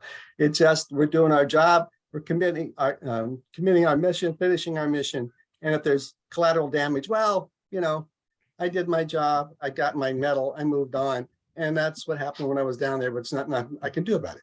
And there's something that could be done. And that's just getting a clear communication going here, that we're all on the same page, and that health and safety is what national security is and always should have been. And that that's what your understanding is, and that can be made clear to us all, because that hasn't been what it seems to have been up to this point. So I leave that to you, Admiral Wade and Admiral Barnett, was it, to answer that, and maybe just give us your clear answer, and writing would be great, on what you feel national security really means, because protecting assets and then you lose the people, you really lost everything. Mr. Mullinex, I appreciate your perspective. I respect your position, and I also understand your concerns. Look, my mission is clear. Secretary of Defense gave it to me personally on 30 September. Safely and expeditiously defuel the Red Hill facility. That's what I and my team are absolutely committed to do. Every day that fuel sits above the aquifer is a threat to the people of Hawaii, our community, and the environment. So, as Mr. Lau highlighted, all hands on deck, moving forward with speed. That's my commitment within the proper safety parameters as defined by federal and state law and employed by both the EPA and the Department of Health. I'm committed to work this to remove this threat from our community. Admiral Burnett? Yes, thank you, sir. What I'll tell you is this, much like Admiral Wade mentioned, I'm laser focused and I'm committed. I'm committed to the safe and expeditious closure of Red Hill. But what else I want to tell you is this. I'm here to help protect the environment and to protect public health. That's my top priority. Every day I wake up, I know what I got to do. And before my feet hit the ground, I know I got to do right by the families. I got to do right by the community, and I got to do right by the environment. And that's what I plan on doing. That's what my staff is doing every day. So you have both our commitments as we sit here on our, on our challenge, but it takes a team. It takes a team. We both have great staffs. We're getting counsel and guidance from the regulators. We're reaching out to our stakeholders, and we're talking to the community. And we feel you and we hear you. But make no mistake about it, we're here to do the right thing, to get it done safely and effectively, and to show our commitment. Okay, thank you. So I hope from now on here, national security, we'll be talking about protecting the people and their environment as the main priority. Thank you so much. Thanks for your feedback, sir. Thank you. Keith? Keith? Yes, I'm here. Okay, I'm going to go to some more people here unless you have another person lined up. Oh, I can do that. So Hannah Hartman.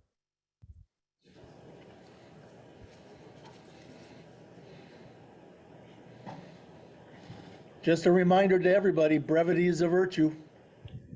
Hannah, you are queued to speak, but you need to unmute your. There we phone go. mic.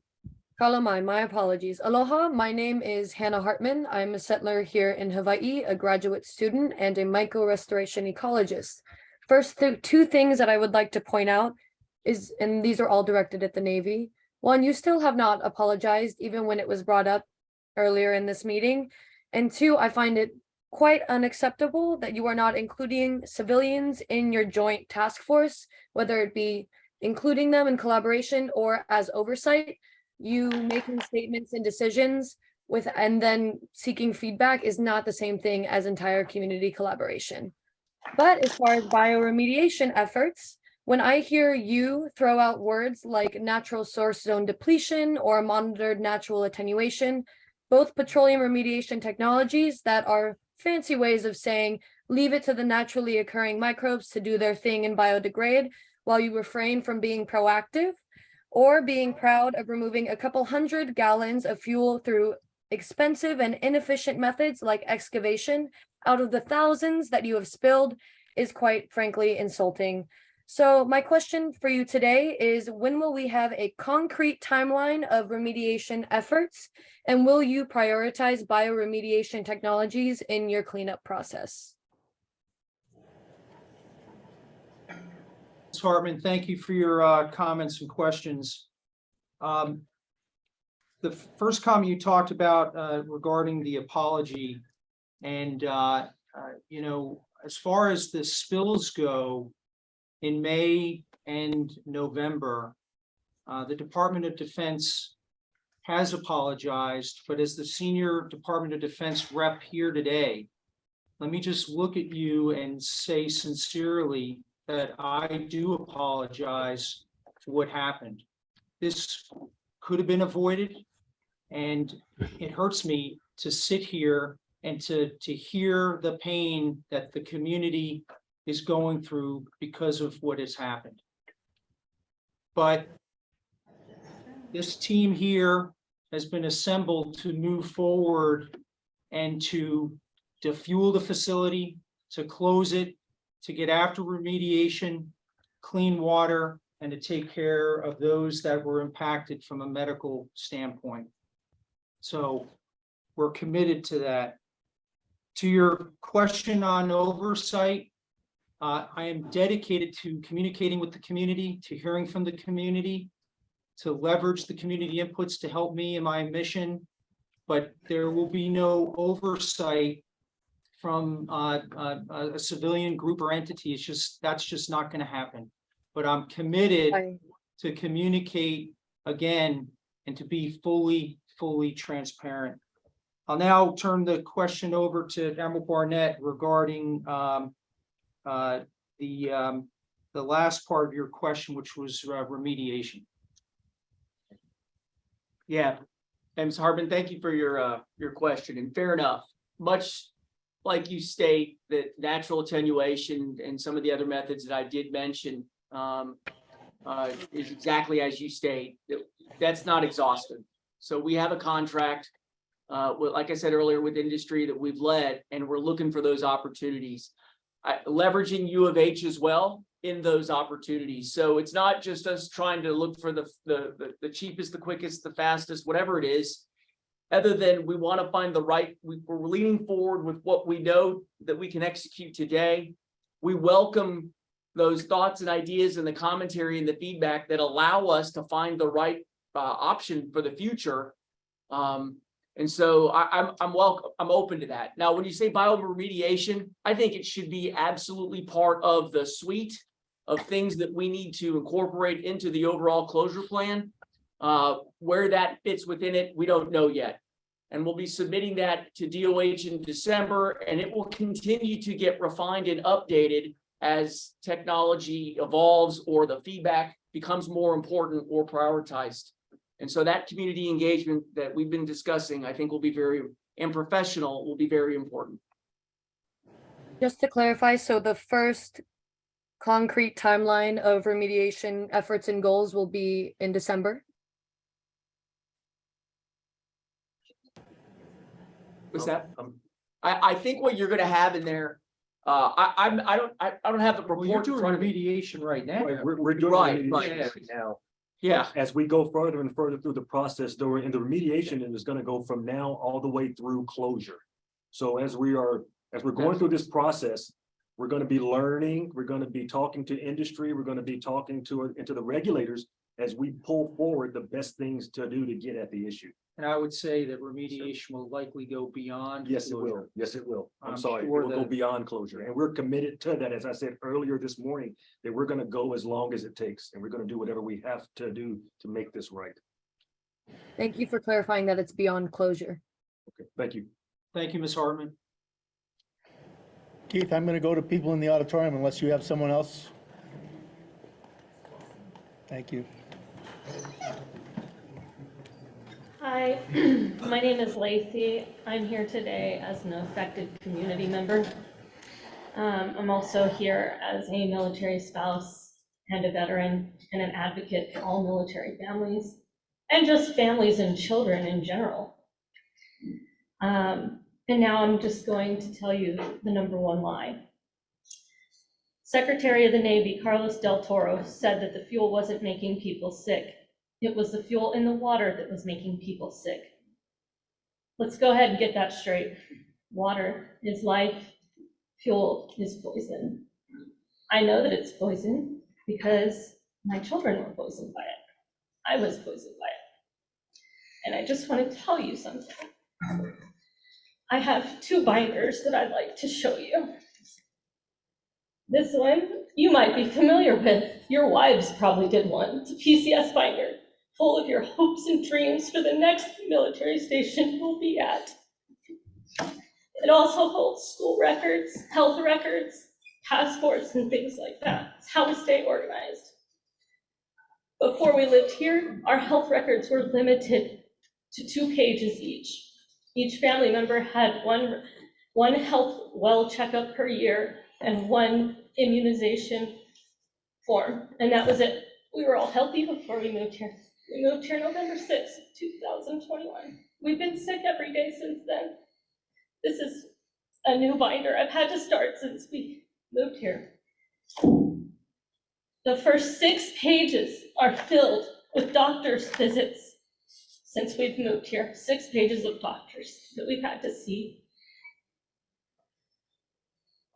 We're on TRICARE Select.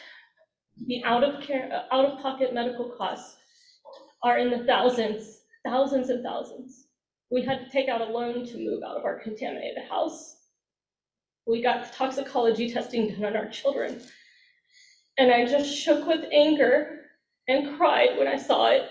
And I immediately disenrolled my child from the CDC and my other child from her elementary school because they were both contaminated as well. When we moved out on our own dime, we moved to Waipahu and tried to start over again. And unfortunately, we still live in fear and trauma every single day because that fuel is still sitting there. And every time I turn on my shower, I wonder, is this the day that the plume is moving around? It rained today. Is it gonna come out of my shower today? Why does my child have a rash today after she got out of the shower? Why do I? Is this what's happening? I worry every single day. I live in fear every single day. I look at my children and I just think about, why do they have these dark circles under their eyes? Why am I dizzy all the time?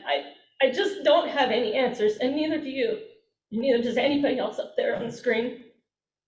And I want to know, here's my questions. My overall question is, what can each one of you do to prevent this from happening again? Because I see this as failures on all of your parts. You failed to protect myself and my children. The Department of Health, Dr. Diana Felton, why did you write a letter that said to not treat us? I called my children's pediatricians off base and they told me that the Department of Health recommended that we not be treated for this exposure. And because of your letter, it took us months to even get into the pediatrician. Meanwhile, I just did the best I could. As a 37-year-old, it took me months to get off the couch. Even to this day, a year later, I still have ringing in both ears. I see floaters everywhere I look. I live with something that I think might be pot syndrome. I get dizzy when I stand up or when I move too quickly. I have just all these crazy symptoms. I don't know what they are, and I feel like I'm gonna have to live with them for the rest of my life. I'm 37 years old. My children, my youngest child has had rashes since November 6, 2021. And that's the first time I smelled fuel in the shower, and that supposedly was the safe limits, I guess, which all of you are up here just so happy that these were safe levels. It was bad then. It was not safe then.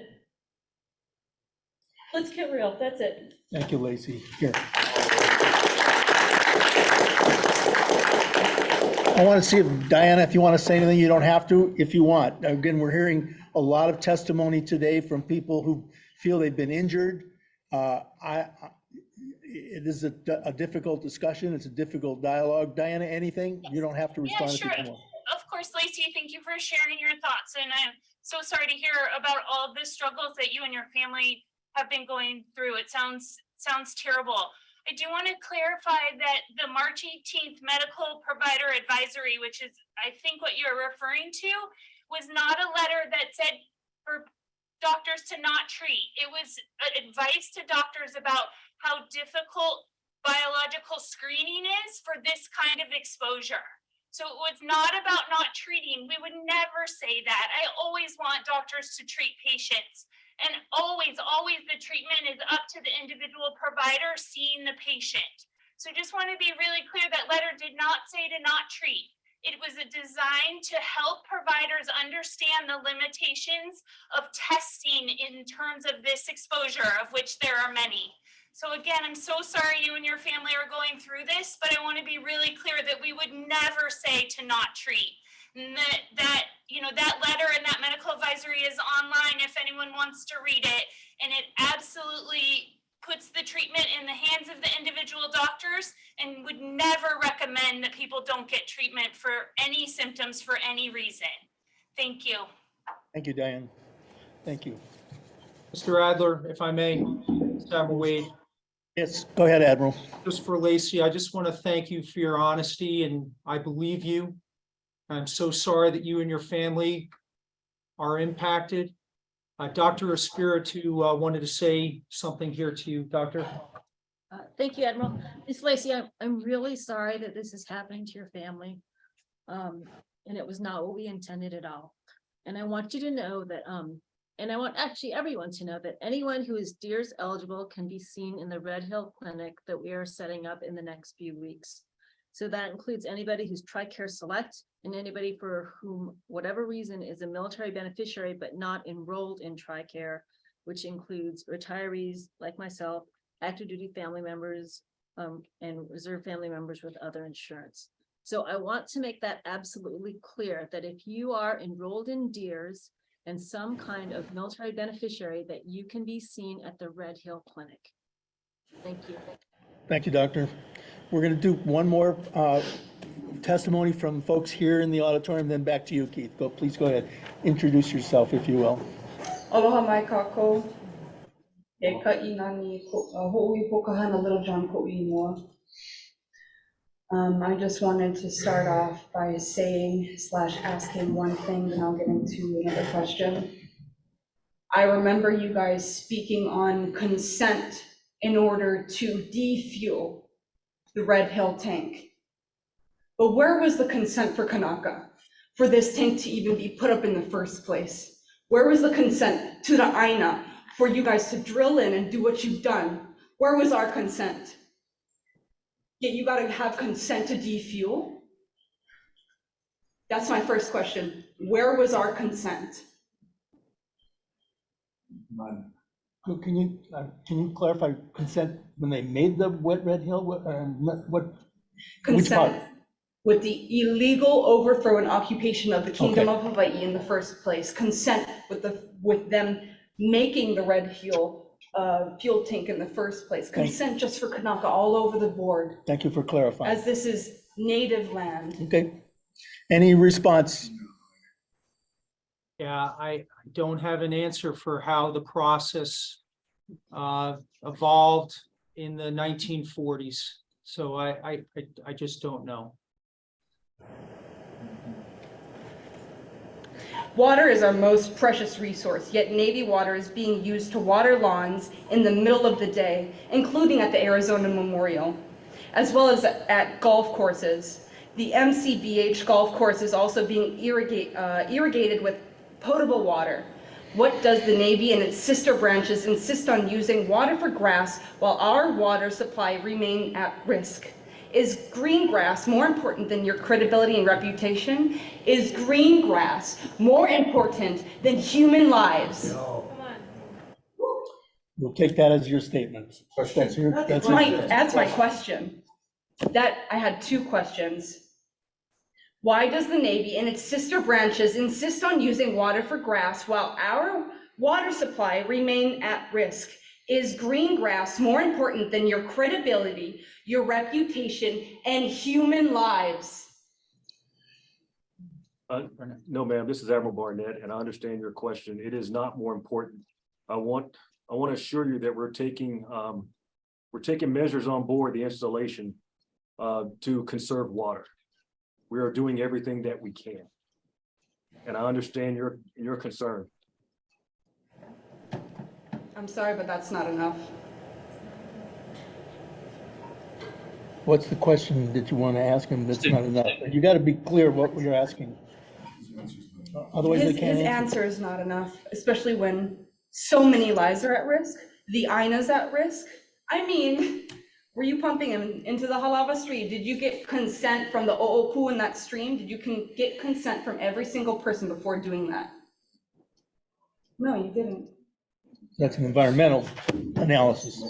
Okay. Keith, we're going to go back to you. Again, I'm just going to do one question and then go to two speakers. Why has there been no testing for PFAS, polyfluoroalkyl, mispronounced that, substances? Jet fuel is made up of many of them, and no testing is being done. Yeah, so thank you for the question.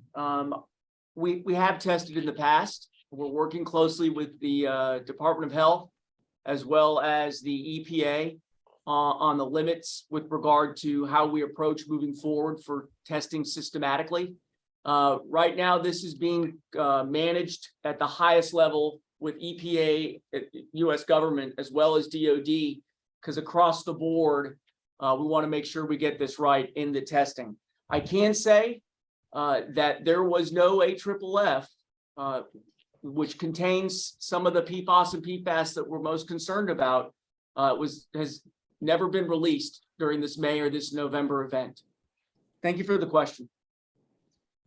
Okay, so we're going to now turn to Tara Rojas, and then after Tara, Gina Hara will speak. Hey, Keith, before you do, can I briefly add that the agencies did recently make a request to the Navy for additional sampling for PFAS? Okay, thanks, I Wayne. will add from the Department of Health that the Department of Health tested drinking water taps in homes and schools initially, right after the release for PFAS, and did not find detectable amounts, but agree with the requests and have assisted in their request to ask for additional PFAS testing. Okay, let's go to Tara. Aloha, can you hear me? Tara, your audio is a little jumbled. Aloha, can you hear me? Perfect, thank you. Okay, so my comments and questions. One, do you realize it's been a year, and as you've been saying repeatedly, only since September that you two, were brought on board.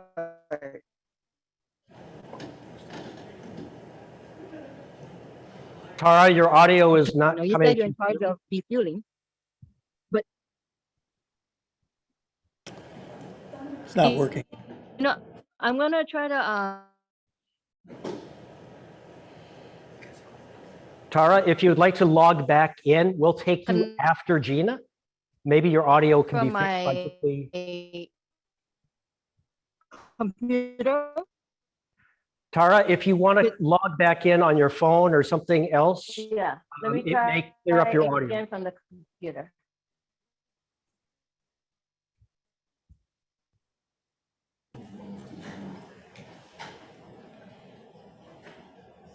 In the interest of time, let's move to Gina, and then Tara, please log back in. I'm sorry your audio is not coming through. It might be your connection.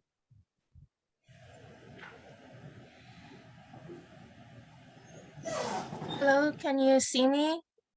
No, but we can hear you loud and clear, Gina. Okay, I don't know how to turn on the video. Unfortunately, it's not possible with this setup. I apologize for that. Okay, hello, DoD speakers. I have been going to every single meeting regarding Red Hill since 2014. I would like to thank you for being so positive about how to move forward despite what has happened in the past with being stonewalled at each meeting since 2014. I would like to ask if you could consider to meet with the community actively on your ideas before you make a decision to go forward with anything. The reason is I want to give you 3 examples in the past where it was really shocking for the community because we would spend thousands of hours of testimony. The first one was, for example, in 2014, there were 17 holes that were test sites to see if the metal in the tank was strong enough to hold the fuel. They forgot to cover the 17 holes, and that's what caused the 27,000 gallons to leak despite the alarms going off. We've never had a blow-by-blow analysis of each time there was a leak. And I believe that because if only the community had met like how we are speaking now with you, we could have actually talked about the solution right back then. We tried to tell the Admiral at the time that when the hose are open, you could put a slurry of indigenous microorganisms that were attenuated with the microorganisms that eat oil. And so that when you put this down the 17 holes, it will chase that fuel and it can act to remediate quickly. It is also strong in anaerobic methods. The EPA at the time said they only knew and were only looking at 1 microbe to eat fuel. Our microbiome in our own body, just like the soil, is the same thing. It's complicated, and using indigenous microbes would be the best way to heal our soil, as it is used not only in pesticide remediation, but in nuclear fallout and other things. It is used in fuel remediation in South America using aerobic methods with EM. This is why we have been begging for the past 8 years at every meeting for community input so that we can really address the health of our aquifer, which was the purest water almost on the planet. I am from Halava and we have lived here, my family, for 50 years. And we have the interest in mind of the whole island. We don't want to say bad things about you or your methods. We just want to ask you to please include us at your meeting with as you represent the Pentagon. We do have something to share. And I'll give you a second example, which was after we tried to emphasize the aquifer, many years later, they said there's no alternative place to move the tanks after stonewalling. They also said our solution now, the big solution, is we're going to make tanks above the aquifer higher up. This is the kind of wasted precious time. And over the 8 years, I've been going to every single big meeting, and it's always quite courteous, but I believe that it's this system of meeting, this systemic system of just having meetings that caused the 2021 spills. That's because we're not going to get anything done by being polite and meeting like this. We need, please, to have a two-way dialogue. Please, can you commit to meet us so that we can go forward? We've talked about TPHD at every single meeting. I've been going to all the meetings this year. We've gone to so many meetings. We've brought up all these topics. It is maybe my 100th time bringing up the TPHD, which was 100, because at 160, you can smell it. Why is it 400? That's because in 2015, the Red Hill whale spiked at 1600, and they decided to use 400 TPHD. Then we argued it should be less. Then it went to 300. Then it went to 211. Then it went to 265. It should be 100 or lower, or no fuel at all. Anyway, may I ask you, Commander Wade, is it possible to have a meeting this month? And can we make FTAC once a month? We can't get anything done if it's every 6 months. Can you please commit to that? Thank you. Can you commit to meeting us? Thank you. Thanks for your feedback. I commit to engage with the community, be transparent. I'll leave it to the Department of Health on how often they want to conduct FTACs. I already said earlier today that whatever that periodicity is, I'll be there. The first town hall meeting with the community will be in early December. I'm committed to that. When General Akamora gets here, we're going to put more meat on the bone on our community outreach. Again, we're creating the information sharing forum composed of approximately a dozen people from the community and governmental, non-governmental agencies. I'll ask their feedback on how we can do better. I promise to engage with the community. That is my obligation. Thank you for your feedback. I really appreciate it. Okay, well, let's go back to Tara, who has been able to reconnect. Tara? Aloha, can you hear me?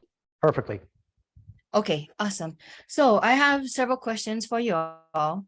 One, as I'm sitting here listening to this meeting, all of the questions being asked and all of your responses, my question to you is, number one, if you all know your categories ahead of time, that it's going to fall under process and that you need to pass it up to your next in command or your higher ups. My first question is, how hard is it to give the Zoom link information to your higher ups and commands so that they can be on this meeting? Okay. That's my first question. And yeah, waiting for your response. Hey, Admiral? I mean, thank you for your comment and question. We here were invited to this meeting.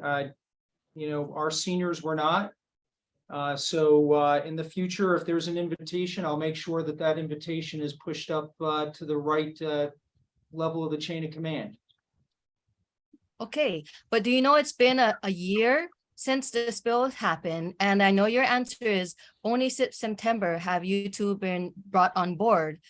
I mean, how long will it be next month? Will it mean another 6 months for them to be involved? So my next question, which I didn't have prepared, but a follow-up to your answer is, when will that be? When will a meeting with all the higher ups who have the answers? Because I've been in too many meetings where, oh, we don't know, that's a question not for us. You had enough time to prepare.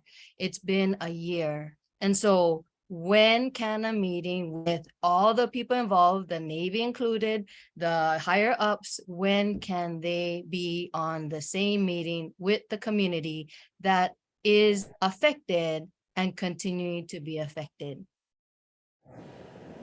Then I just have two other quick ones.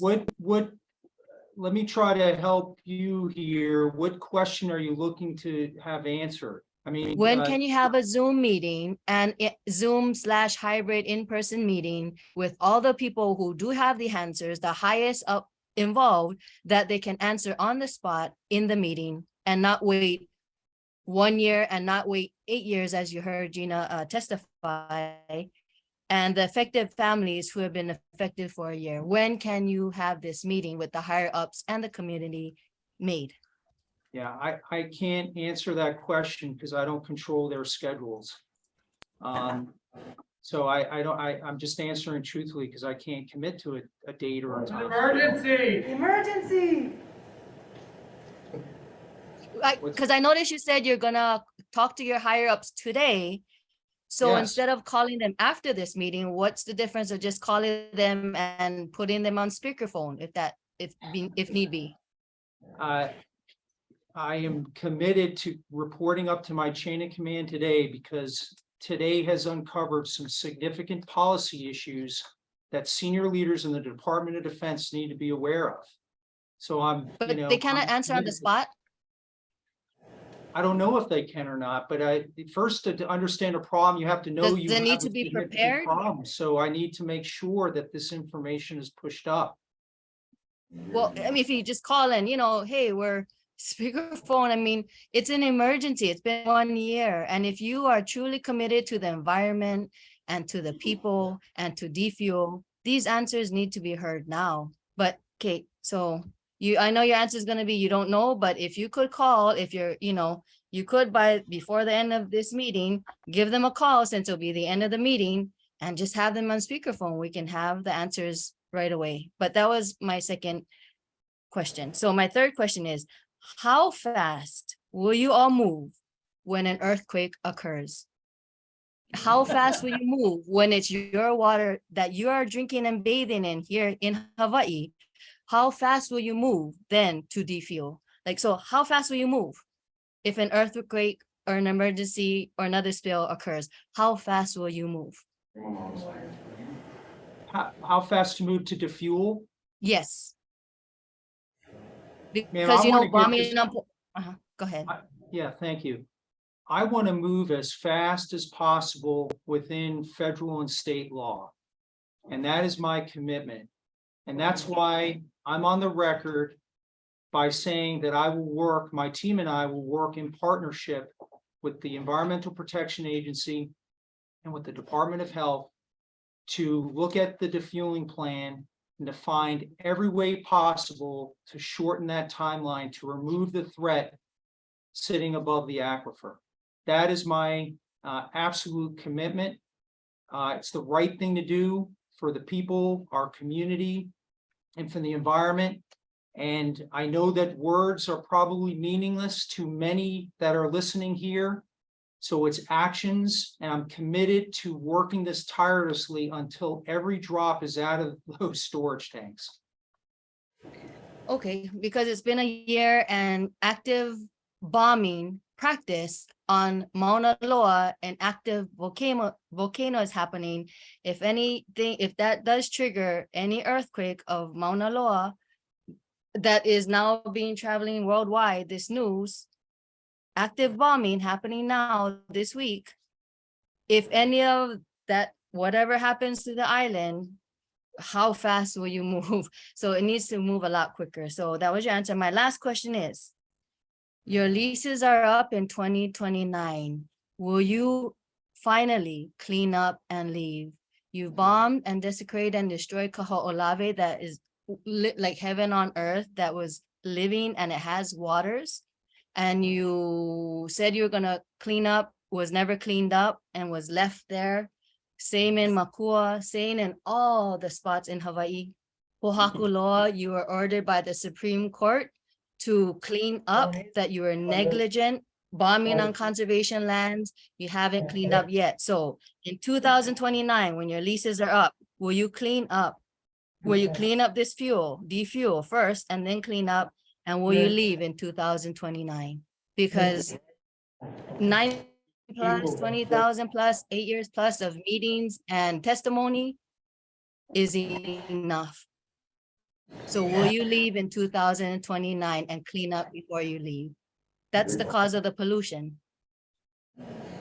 And thank you very much for your perspective. And I understand your concerns, not only on the fuel, but all the other issues that you mentioned.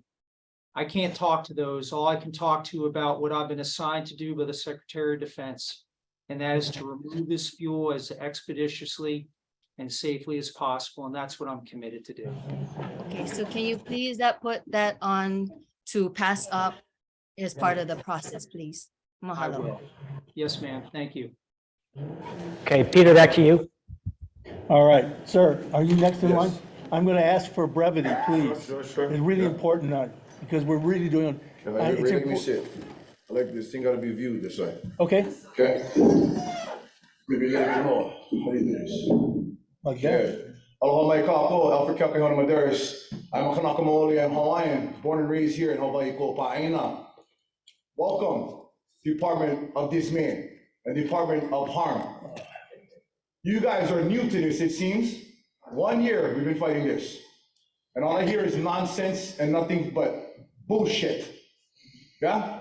You hear the people behind us, you hear the voices of the people on the Zoom, and yet you guys have no answers. That we're dealing with the wrong people. So here's my first question for all you guys. Would you like some water? Can you see this? This is a gasoline tank. This is a cup, yeah? So sometimes you guys gotta visualize what's happening, right? Would you guys like some water? I want that answer, please. Would you like some water? Probably no. Then why are we forced to drink the water that's tainted by fuel by you guys? I'm gonna drink my cup and hopefully I get an answer from you guys. In fact, wait till the end. My question is for the Department of Health, since we're bringing up the gas tank. How much fuel is okay in our drinking water? In fact, don't answer that, because no fuel is okay in our drinking water. None of it. Yeah? You guys must be new to Hawaii, Ko'opa'aina. You guys must understand that they were born and raised here, Kanaka Maoli. You guys are illegally occupied since 1893. Your guys' lease is up in 2029, and you guys will not be renewed. You guys want to talk about community engagement? Here's my other question. Where are you? You are not here. You're not present ever. We stand on the front lines every single time, looking for one person to represent from the Navy, from the Department of Health, and nobody shows up. You know who shows up? Board of Water Supplies, Ernie Lau. Yeah, the one lone soldier. It seems like you guys don't care about your guys' own people and you guys don't care about civilians, because all I hear is that, oh, we gotta do this and that. If you're not a part of this program, then we're not able to help you. But let me tell you guys this, if you guys don't understand this, you guys are guests here in Hawaii. Yeah? You guys are guests here. Yeah? We are fed up with this because all you guys are doing is continuing with the lies and lies and lies. And you guys are moving around questions and passing the buck on. Oh, here, excuse me, ma'am, you can answer this question. Excuse me, sir, answer this question. If you guys don't have the answers, then step off the board and let the real people who can answer these questions. Okay? This is heartbreaking to understand and listen to what you guys are saying when the people are here, hurt. You guys don't need to do tests when the people here are the evidence. No tests needed. 1 year later, all you guys will continue to do is excuses and not one public apology. You guys apologize to each individual that are in the military or that served, but not one public apology to the people of Hawaii. Not one. Yeah? Your presence needs to be here because you guys need to take accountability for your actions. This is not right.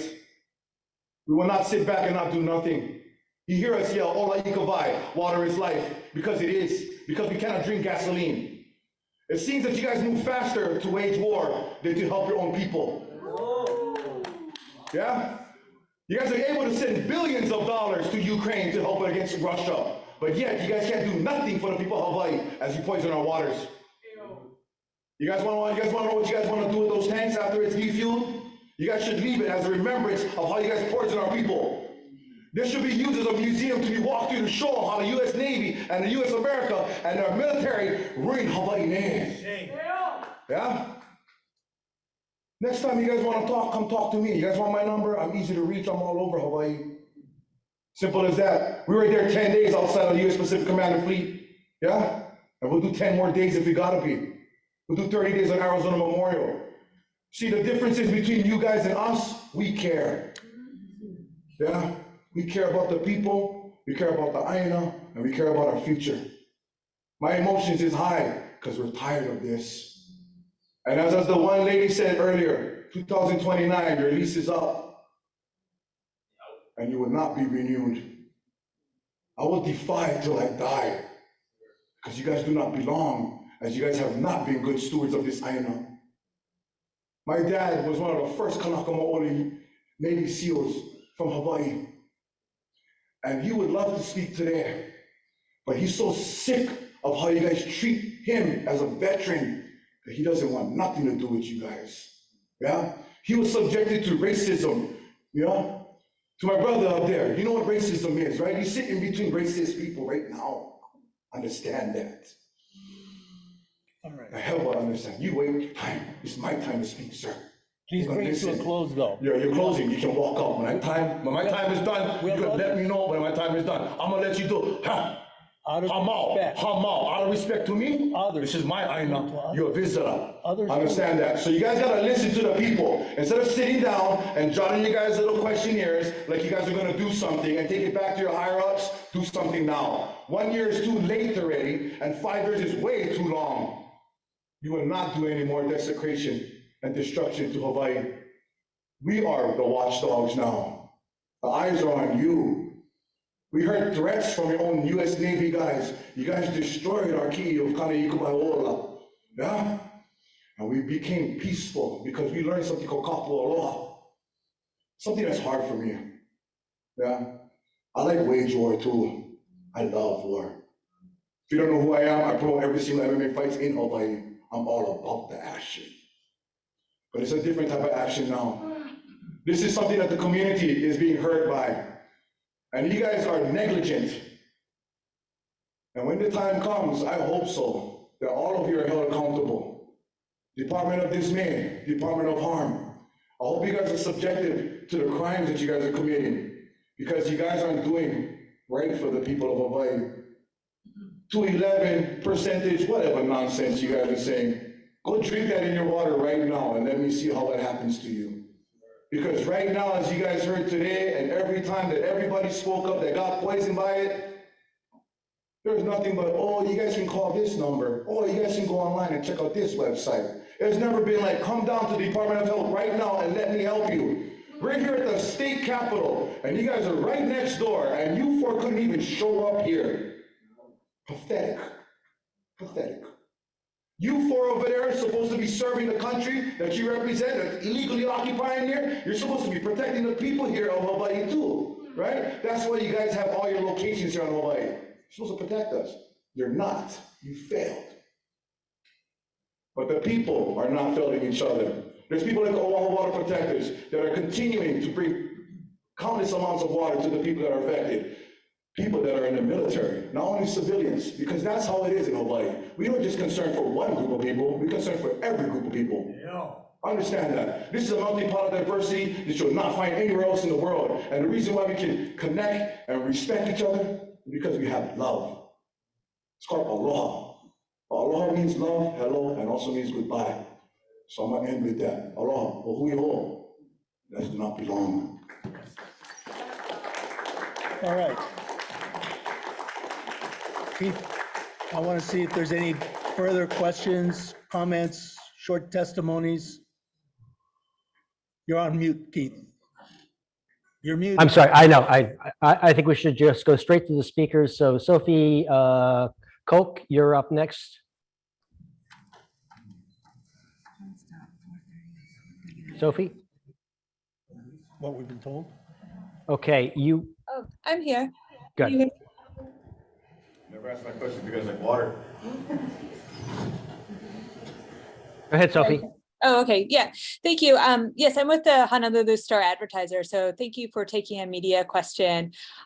This question is for Admiral Wade. One of the important issues going forward with Red Hill is the remediation of the environment and the site after the facility is closed, which I believe would also address the historic fuel spills in that area.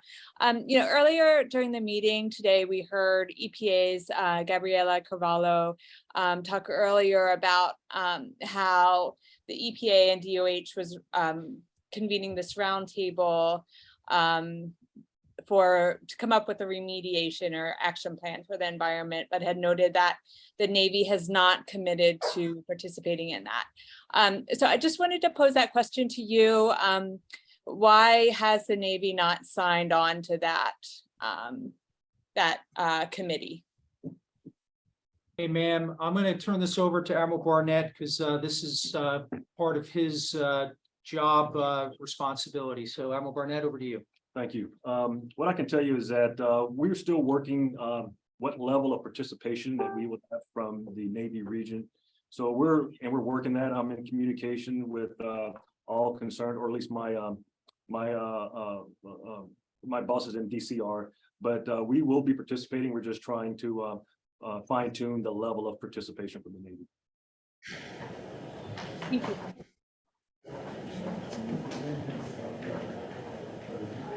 Keith, you're on mute again. Sorry. Sophie, are you done or any follow-up to that? Yeah, no, that's good. Thank you very much. Appreciate it.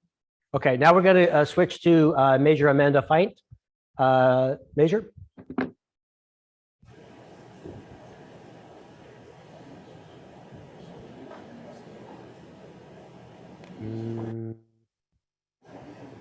I don't see her on here anymore. Major Feint, are you still on?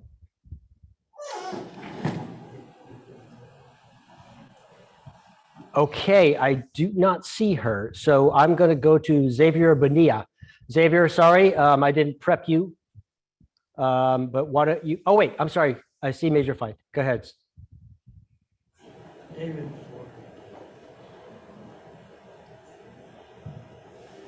Major Feint, you're clear to go. We're not hearing you.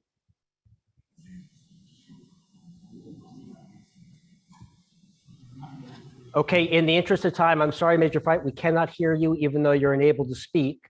Let's switch to Xavier Bonilla. Xavier, if you're ready, jump in.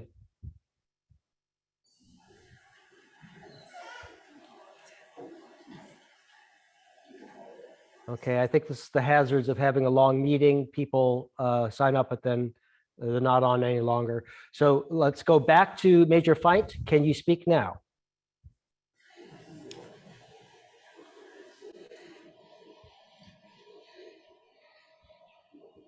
Okay, we're still not hearing you, so I'm going to switch to Brenda Wong. Brenda, you're up. Can you hear me? Yes, we can.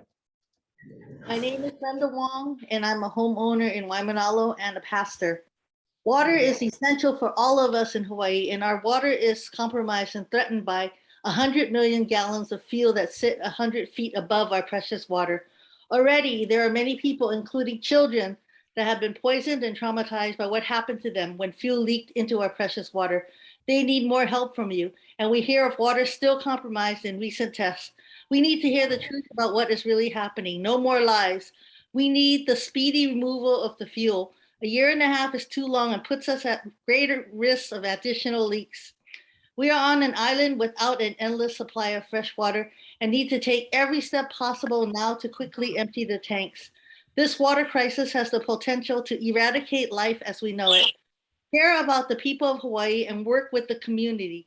Listen to our input. Work with civilians who have expertise in these things.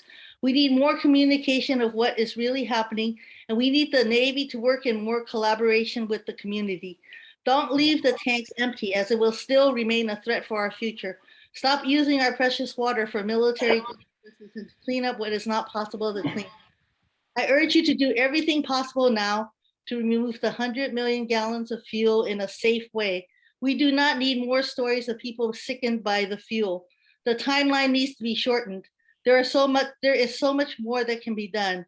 And my two questions I'm leaving is, what is the Navy doing to sacrificially conserve water? And the second question is, what agencies is the Navy consulting with outside of the military to solve this problem?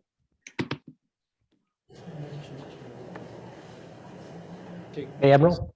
Yes, I'll take, this is Admiral Barnett. Thank you for your question. I'll take the, and as far as conserving water, right now we're between 25 and 30% of reduction based on some of the things that we've done here on board the installation. We've adjusted irrigation, we put low flow apparatus on a lot of the things like the showers and the bathrooms and things like that. And we are reaching out to our tenants and also to all the individuals living on base via all the social media, emails, and letters on conserving water. And it's something that we track. And then, Ms. Wong, I'll take the second question. There's an organization within the Department of Defense called the Defense Logistics Agency. They handle that's the umbrella organization for logistics in our armed forces. Within that organization, there's a division called DLA Energy. They have connections with the energy sector. So I have been coordinating with DLA Energy to cull lessons learned from major oil companies that have defueled and closed down bulk storage facilities globally. The challenge, as I mentioned earlier, I don't know if you were listening, is that while there have been many defuelings and closures around the world, none inside of a mountain. So this is a challenging problem. There's no playbook for it, but still there are lessons to be learned. And so I'm using that avenue to get as much as we can to help us reduce risk to the greatest extent possible. Thank you for your questions. And I also thank you for your feedback on the water. And yes, I completely understand how water is critical to life, but also tied to the culture, the ecology, and how it sustains life in Hawaii. And the gentleman who just came and sat down, who spoke earlier, I heard you too, sir, and I thank you for your feedback as well. Thank you. Peter, can we go quickly to Major Fight? She was able to reconnect. Go ahead, and then we're going to go back to the auditorium. Okay, Major Fight? And Keith, I just want to tell everybody that we have a hard stop coming up at 4:30. I know we have a lot more commentaries that people would like to make. We are going to stop at 4:30. Go ahead, Keith. Okay. Hi, Keith. Can you hear me? Perfectly. Awesome. Hi, my name is Major Amanda Feint. As an active duty service member and a mother of 2 small children who were poisoned by jet fuel in our Fort Island home and in the CDC, I want to publicly thank state and local leaders, Oahu Water Protectors, BWS, Sierra Club, and people like Big Al who just spoke for all your passion in keeping military families informed throughout this crisis. To the military leaders sitting on this panel, your words brief really well, but when it comes to transparency and your communication with us, your military service members, I feel confident in speaking for every military family here today. Your words are simply not true. Frankly speaking, you have failed our families. You failed to warn us about the May and the November spill. This prevented us from being able to protect our own children. Mine were 1 and 3 at the time. On November 29th, your base commander notified us that there was no indication our water was not safe, but you failed to mention that on the same day, DOH put out a public health advisory that our water was actually not safe. Why didn't you? As a service member, I cannot begin to describe the institutional betrayal I feel right now hearing you guys brief this committee today, hearing you brief the media, Pentagon, and congressional leaders, when I know firsthand how our families have actually been treated, how you've ignored us, how many phone calls and emails have gone unanswered, how we've been denied adequate medical care and gaslighted by your most senior medical leaders like Captain McGinnis. You've denied us water test results. You told me specifically to file a FOIA request for my test results when my daughter was in the hospital at Tripler. You've thrown out our samples, and I'm part of that group. You've silenced and you've retaliated against us for advocating for our own families and standing up for our fellow service and local community members who have been harmed by this crisis by you. You failed over and over and over again to notify us about meetings just like this one, where important information is being discussed about Red Hill. Admiral Barnett, shortly after you took command, sir, you appeared at one of these state meetings. Representative Ganadin read you a text he had received from a military constituent asking if you had notified your residents and service members about this meeting. That constituent was me. And you replied, sir, I believe it was a matter of public knowledge. Sir, since when did it become DOH or the state's responsibility to keep your service members informed? Secondly, you also said you weren't aware that families were experiencing ongoing health impacts from this crisis. I hope that after you've heard the CDC and ATSDR's back brief, you and other military leaders will quit downplaying the significance of how this crisis has impacted our lives. Let me tell you a short story. Since December 11th, my family members, including my civilian husband and my 2 children, now ages 2 and 4, have gone to 96 medical appointments, 6 major medical procedures, 2 surgeries, including my husband just last week. And I just put my 2-year-old under to receive a bronchoscope in lavage to find out that he has lung damage from living his entire life on the island of Oahu. I have several questions. I'll start with the Navy. First, can you please provide everyone in this room, especially your military service members, the Navy's definition of what transparency means? Second, whose responsibility is it to keep your residents and your own service members informed? And how much longer will you send us on a wild goose chase for information and opportunities like this to hear updates about Red Hill and to have our concerns heard? 3, disclosure. You mentioned that on the leases that you are now disclosing Red Hill water crisis. Are you including whether the hot water while driving? Are you including whether the hot water heaters have been replaced, whether your PVC pipes have been replaced, whether porous plastic hookups to your fridge and ice makers and washers and dryers and dishwashers have been replaced? Or are you just telling them that there was a water crisis? My next series of questions are for Diana Felton. And ma'am, you and I spoke back in January, and I really appreciate our conversations, but you've lost a lot of credibility with the military community, and here's why. That letter that Lacey was talking about, the one that you quoted, was on March 18th. It was actually on March 11th. And you did not, ma'am, tell doctors to see us and to treat us. You actually discouraged medical testing. You stated that you knew that we were going out and paying out of pocket because our own military doctors were not testing us and running any tests or toxicology labs. Thousands of dollars people have spent to find out what's in our innocent children's bodies, and you discouraged it. You quote said, they do not test, you recommended do not test them. That was your recommendation. And all the stuff that you just fed Lacey, that's not true, ma'am, that's not in your letter. Your recommendation was that these medical providers do not test us, period. 3 pages of that, ma'am. The second thing I have to ask you, Miss Diana Felton, is you told me, when I told you about my son's coughing, that now a year later, I'm putting my 2-year-old under for the first time to get these testing. You told me that coughing and respiratory issues were a known and documented symptom from jet fuel exposure. In fact, the CDC briefed it today. Why have you discouraged the military from testing, doing air quality testing to test the vapors and the very things that we are breathing in our homes and in our soil after it rains and things like that. So that was a total of 5 questions. I would love for the military to start.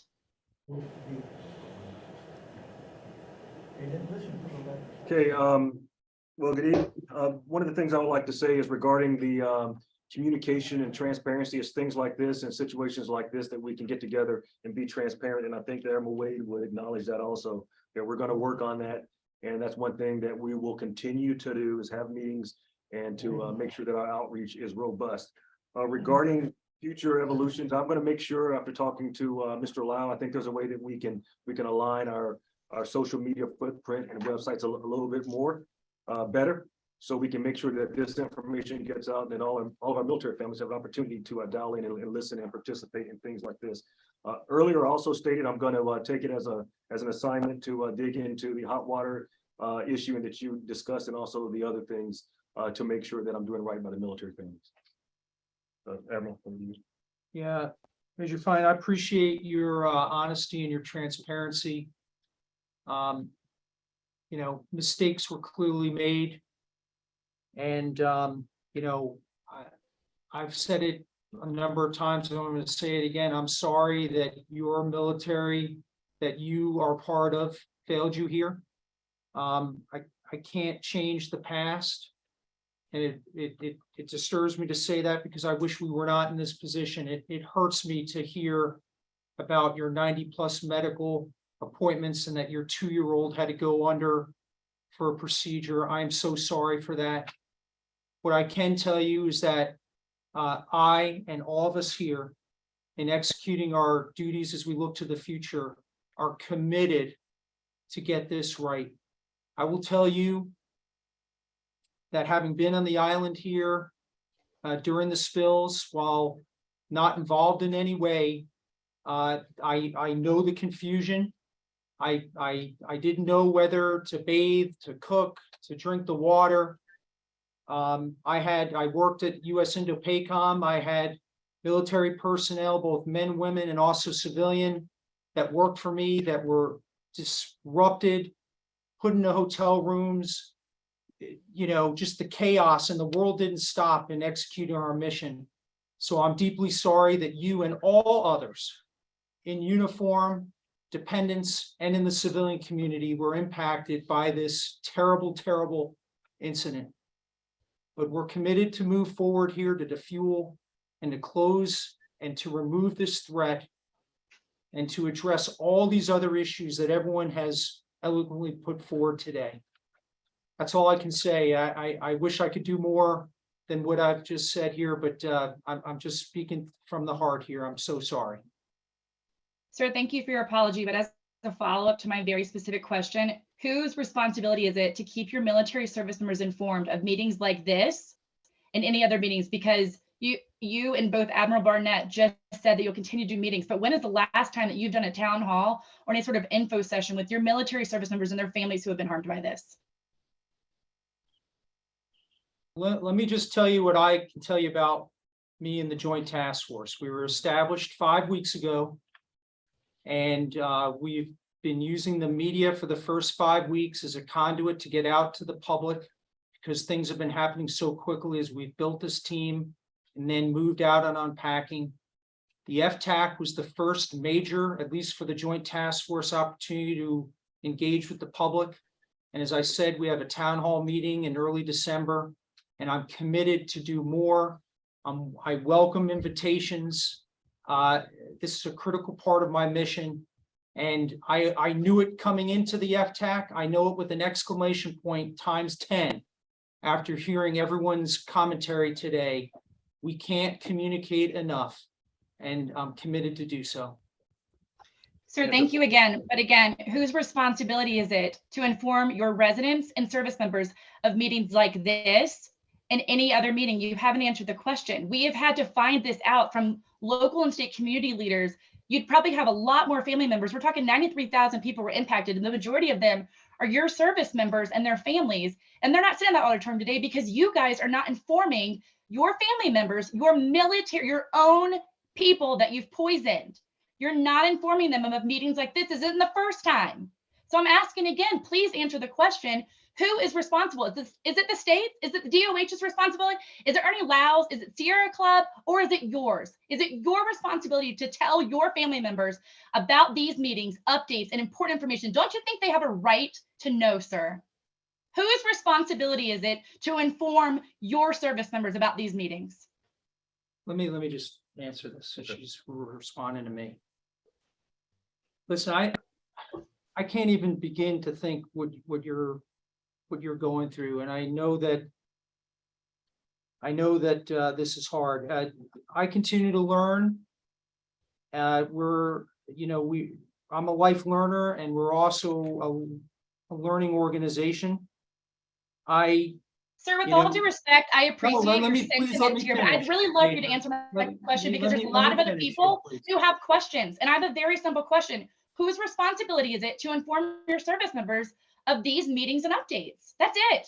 Like this back and forth, we can have that. You can have my phone number or email. We can talk all day long, sir. But I want to know who is responsible because I'm sick of being sent on a wild goose chase. And I speak for every military service family who's doing the same thing. Whose responsibility? Well, I appreciate your feedback, and I guess the responsibility lies with me. This FTAC was a Department of Health invitation event. I didn't think to put the word out or to talk to Admiral Barnett to communicate this event. I will make sure that we do that in the future. So I really do, and I sincerely mean this. I sincerely appreciate your feedback, and we will do better. Thank you, sir. So thank you. Thank you. Okay, Peter, back over to you. All right, just a reminder, we got 15 minutes left. Wayne, you're up. Hey, Keith, is it possible to pin DOD's screen? I'm sorry? Keith, can you pin DOD's screen so that we see them bigger? I don't have that control myself. Megan? Are we going to get back to Ms. Belton to respond to my questions, or will we do that at the end? Or did she just get off the hook? Yeah.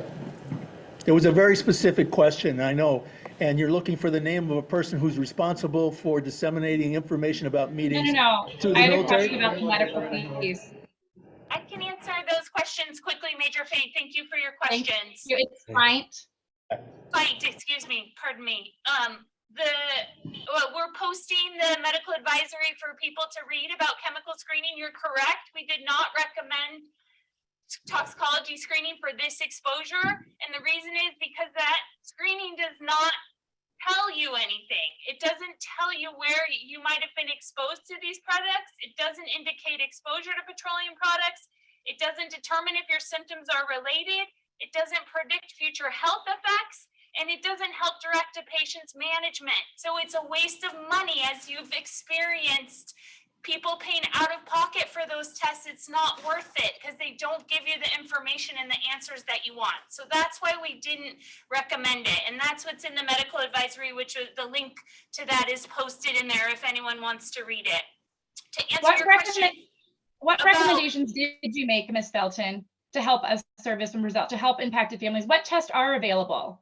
Because you did not recommend any sort of blood or urine test, which thank God I've received a compassionate reassignment. I'm now off island and have different state toxicologists and medical doctors who do believe us and who have recommended these tests.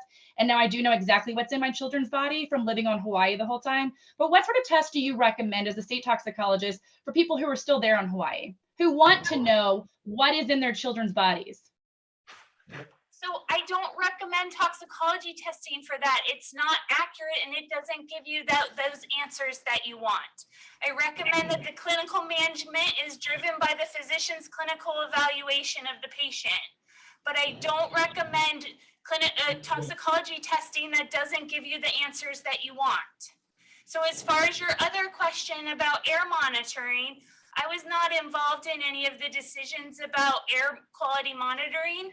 Initially, those decisions were made by a multidisciplinary group from DOH and EPA and the Navy representatives, and they determined that air quality monitoring was not indicated at the time, but I was not party to those decisions or part of that decision making. So I just wanted to clarify that for you, and then we can allow other persons to speak, and I'm happy to follow up with you about these things going forward.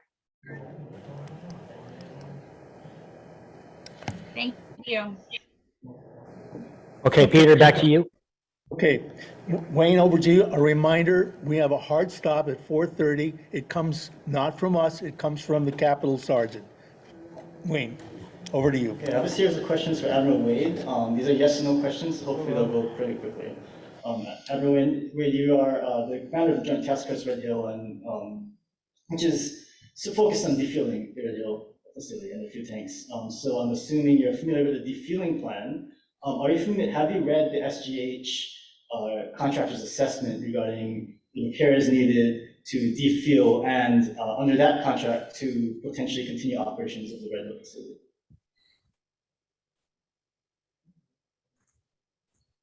Yes. Okay, so have you read the section discussing tank integrity? I didn't get the last.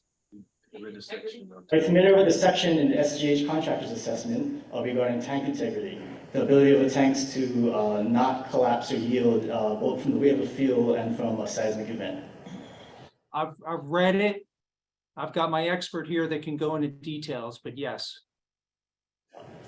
And you're aware there's statements being made that the tanks are actually safe, and it's the pipes that are a problem. And I'm assuming that the SGH contractor's assessment is the basis for those statements. Is that correct? I believe so, yes. Okay, so the SGH assessment used a finite element method analysis, a program called Abacus, to create a model of these tanks, or a model of these tanks to see if they would, how safe they are. This model assumed a uniform corrosion of half of the original thickness of the steel tank liner. Is that correct? I don't know the answer to that. Okay, have you read the part of the contractor's assessment that described how pipes and valves are some of the most vulnerable points of tanks in the event of an earthquake? Yes. Are you aware that the model omitted the existence of pipes and valves attached to the tanks? I don't understand. I couldn't understand it. Can you repeat that? Does the model in the SGH contractor's assessment include the pipes and valves attached to the tanks? I honestly don't know. Have you read through a history of TIRM actions where they've drained tanks and inspected and repaired them? There's a history of that in the contractor's assessment. Are you familiar with that history? I am not. Well, if you read through that section, you notice that every time they drain the tanks and they look at the welds that have been done previously, they found defective welds. Every single time they've had to repair defective cast welds. In the models, did you notice any indication that would take into account the existence of numerous dozens, maybe hundreds of welds, a substantial number of which may be defective? No, no. You mentioned that they took coupons off these tanks, right? They actually broke off the tank that was inspected. They looked to see if the indirect inspection method used to determine if these tanks are safe actually was able to accurately determine the rate of corrosion. I think you mentioned about half of these coupons had in fact not been determined, had not been accurately assessed. In other words, the Navy's inspection method had missed the mark. Were you aware of that fact? Nope. Were you aware of the fact that when they took these coupons, there was a gap between the steel liner and the concrete surrounding these tanks between a quarter inch to a 16-inch, sorry, to a half inch? There's actually a gap between the concrete and the steel liner. You knew that? I'm aware Okay. of that, yes. Did you notice that the model did not include that gap? No. Did you read through a history of through-all holes in the tanks at all levels, at all heights?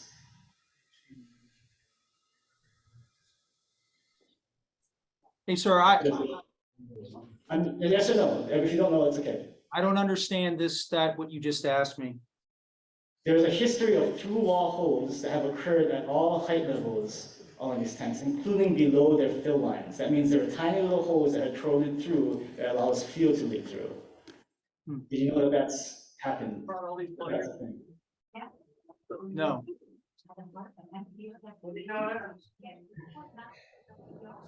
Do you know that the models they used did not include the potential for through-wall holes to exist. No, sir.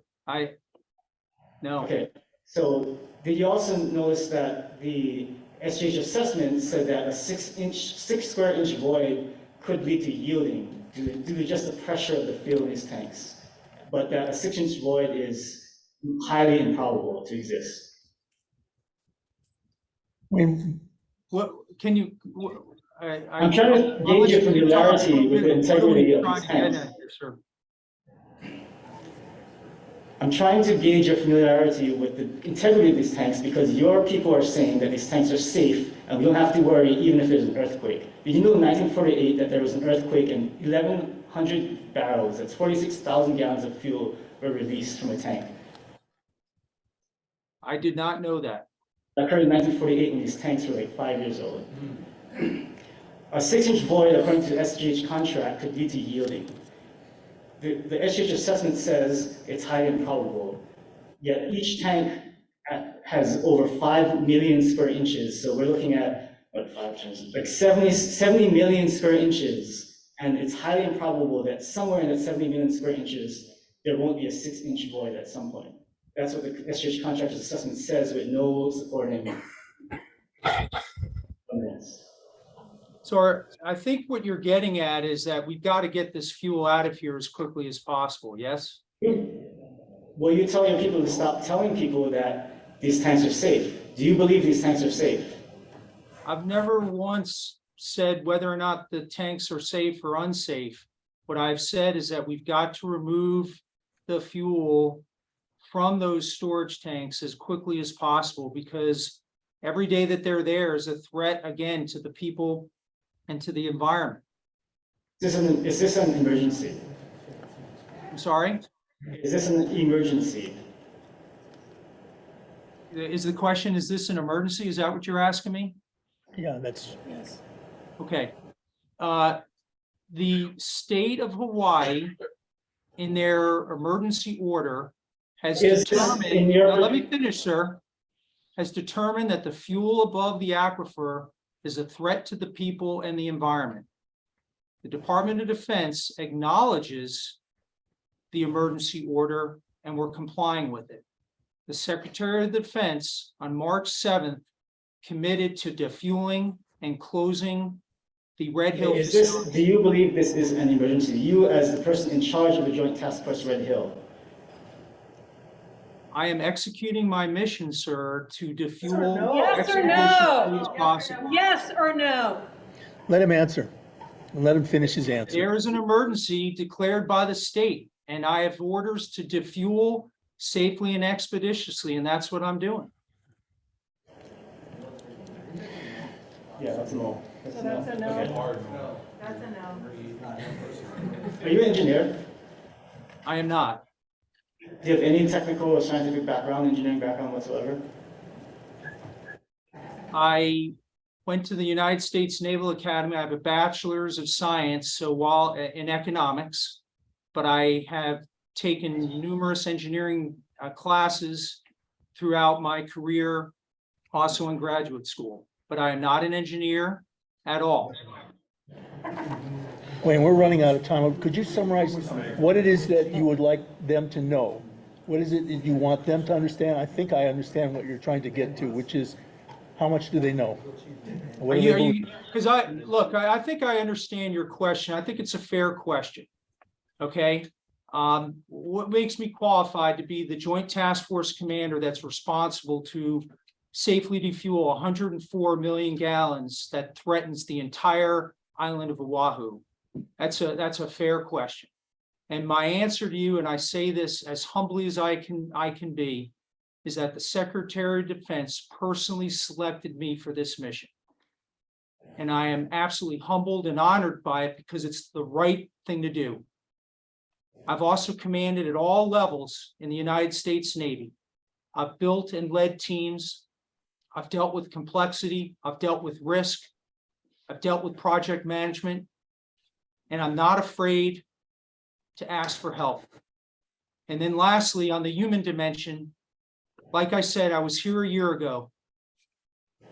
I know what this community went through. And I'll never forget that experience. And it shapes and molds me and drives my efforts each and every day. And I'm committed to get this right. Okay, we're at close. Any last comment rather than a question that explains, you know? You absolutely need to provide for civilian, expert, third-party objective oversight of your operations. The engineers you're listening to have engaged in wishful thinking, in denial, in downplaying. I'm not sure what's going on. We cannot trust your judgment, your engineer's judgment. You're asking us to wait 20 months when every single day runs a risk of the loss of this island. You need to include civilian oversight, as you indicated that you would in December, earlier this year. I appreciate your feedback, sir, and I will work with the regulators to move as quickly as we can. Thank you. I really do appreciate your Thank you very much. We're at time. I'm going to turn it over to Tu in just a minute. I want to just thank everybody for their time. Okay. The meeting is over.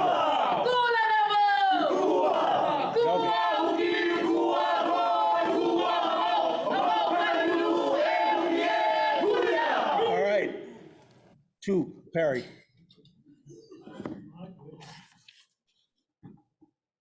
So I'm Tu Perry. I'm a public participation coordinator for Department of Health Underground Storage Tank Program. I just want to reiterate that all this material from this meeting, including the recordings, including the chats, will be available on our website. Give me a day or two, please. Also, that if you have any questions or anything else, just email me. My email is thu.perry, perry@doh.hawaii.gov. It sounds like there will be some outreach events coming up. Navy says something in December. In Q1, EPA has some tentative webinars that will go in a deep dive into a lot of these topics. And then for the next FTAC, we are tentatively saying end of legislative session, which is mid-May or end of May. But I heard the comments about the frequency, and we will pose that to the members and see if we will increase that. We noted that there were a lot of us who didn't get to testify. Yes, yes, thank you for everybody's patience. This is great, and we would have stayed if the capital let us, but. Can we make a request for a different location to do this? Sure. Something that stays open a little bit longer, maybe less talking amongst the people on the Zoom and let more of the people in the public speak first. And someplace warmer. Yes. Come to the farm. Yes. Another meeting date. Okay, like 6 months. you've been heard. Yeah. We've heard you. I just want to make sure that's like. Where is this captain now? What is he gonna do if we go a little over? We don't want to wait another 6 months to talk to these people because of their failure to plan this. We're going to honor the capital. These are the people who let us use their Capitol auditorium. Well, why don't we continue the hearing and then check? Yeah, why don't we continue the hearing until they tell us to leave? This is here for the people of Hawaii. Let's do it. Okay. Why this is here. I'm bringing this to a close. I'm sorry if we can't do that. It's time to bring the meeting to a close. It's been almost 7.5, 8 hours today already. We've been at it. I understand there's much more to be said, and we'll acknowledge that not everybody got to finish their testimonies. No, you can actually continue this hearing another given time, right? That I don't know. This is the DOH's FTAC meeting, so I don't know. Okay. Can we ask, I mean, they're still here, can we ask DOH and FTAC to commit to continuing this meeting at a sooner date than 6 months? They said that from now? they're going to, it's not the Navy, it's the DOH's meeting. That's what I. Yes. That's Okay. what I- Yeah, that's fine. And we're open to that. We'll pose it to the members. It was answered. Did you hear the answer? Was that? Oh. No. Yes, we will consider it and we'll pose it to the members and see what they, if everybody's in agreement to meet in a more frequent basis. Well, actually, continue Continue this meeting because Oh, this meeting sorry. was not, yeah. What do you dare consider when there's help to be considered? Yeah, would you take the names of those, would you take the names of those people who want to testify? And we should pose it to the pose it to the members of the FTAC to see if they want to continue this meeting at a later date. But what I don't want to have happen is there are members, people online and people in the auditorium that want to speak. I'd like for them to speak and not open it up to other folks to speak if we continue this discussion at a later date. But it's not up to us. We do have to ask the other members if they are open to continuing this meeting. We'll get their names. Kathy, this is Ernie. I'm open. Yeah, Ernie. But you're just one member of many, so we'll have to ask the rest. But thank you. I just let her Actually, know my vote. Robert, I know you guys should work for waste management. You're full of shit. I'm If you open. come up and tell me who you are, I'll write it down and we'll know who didn't get to speak. So let's adjourn the meeting. Thank you very much, everybody. So long.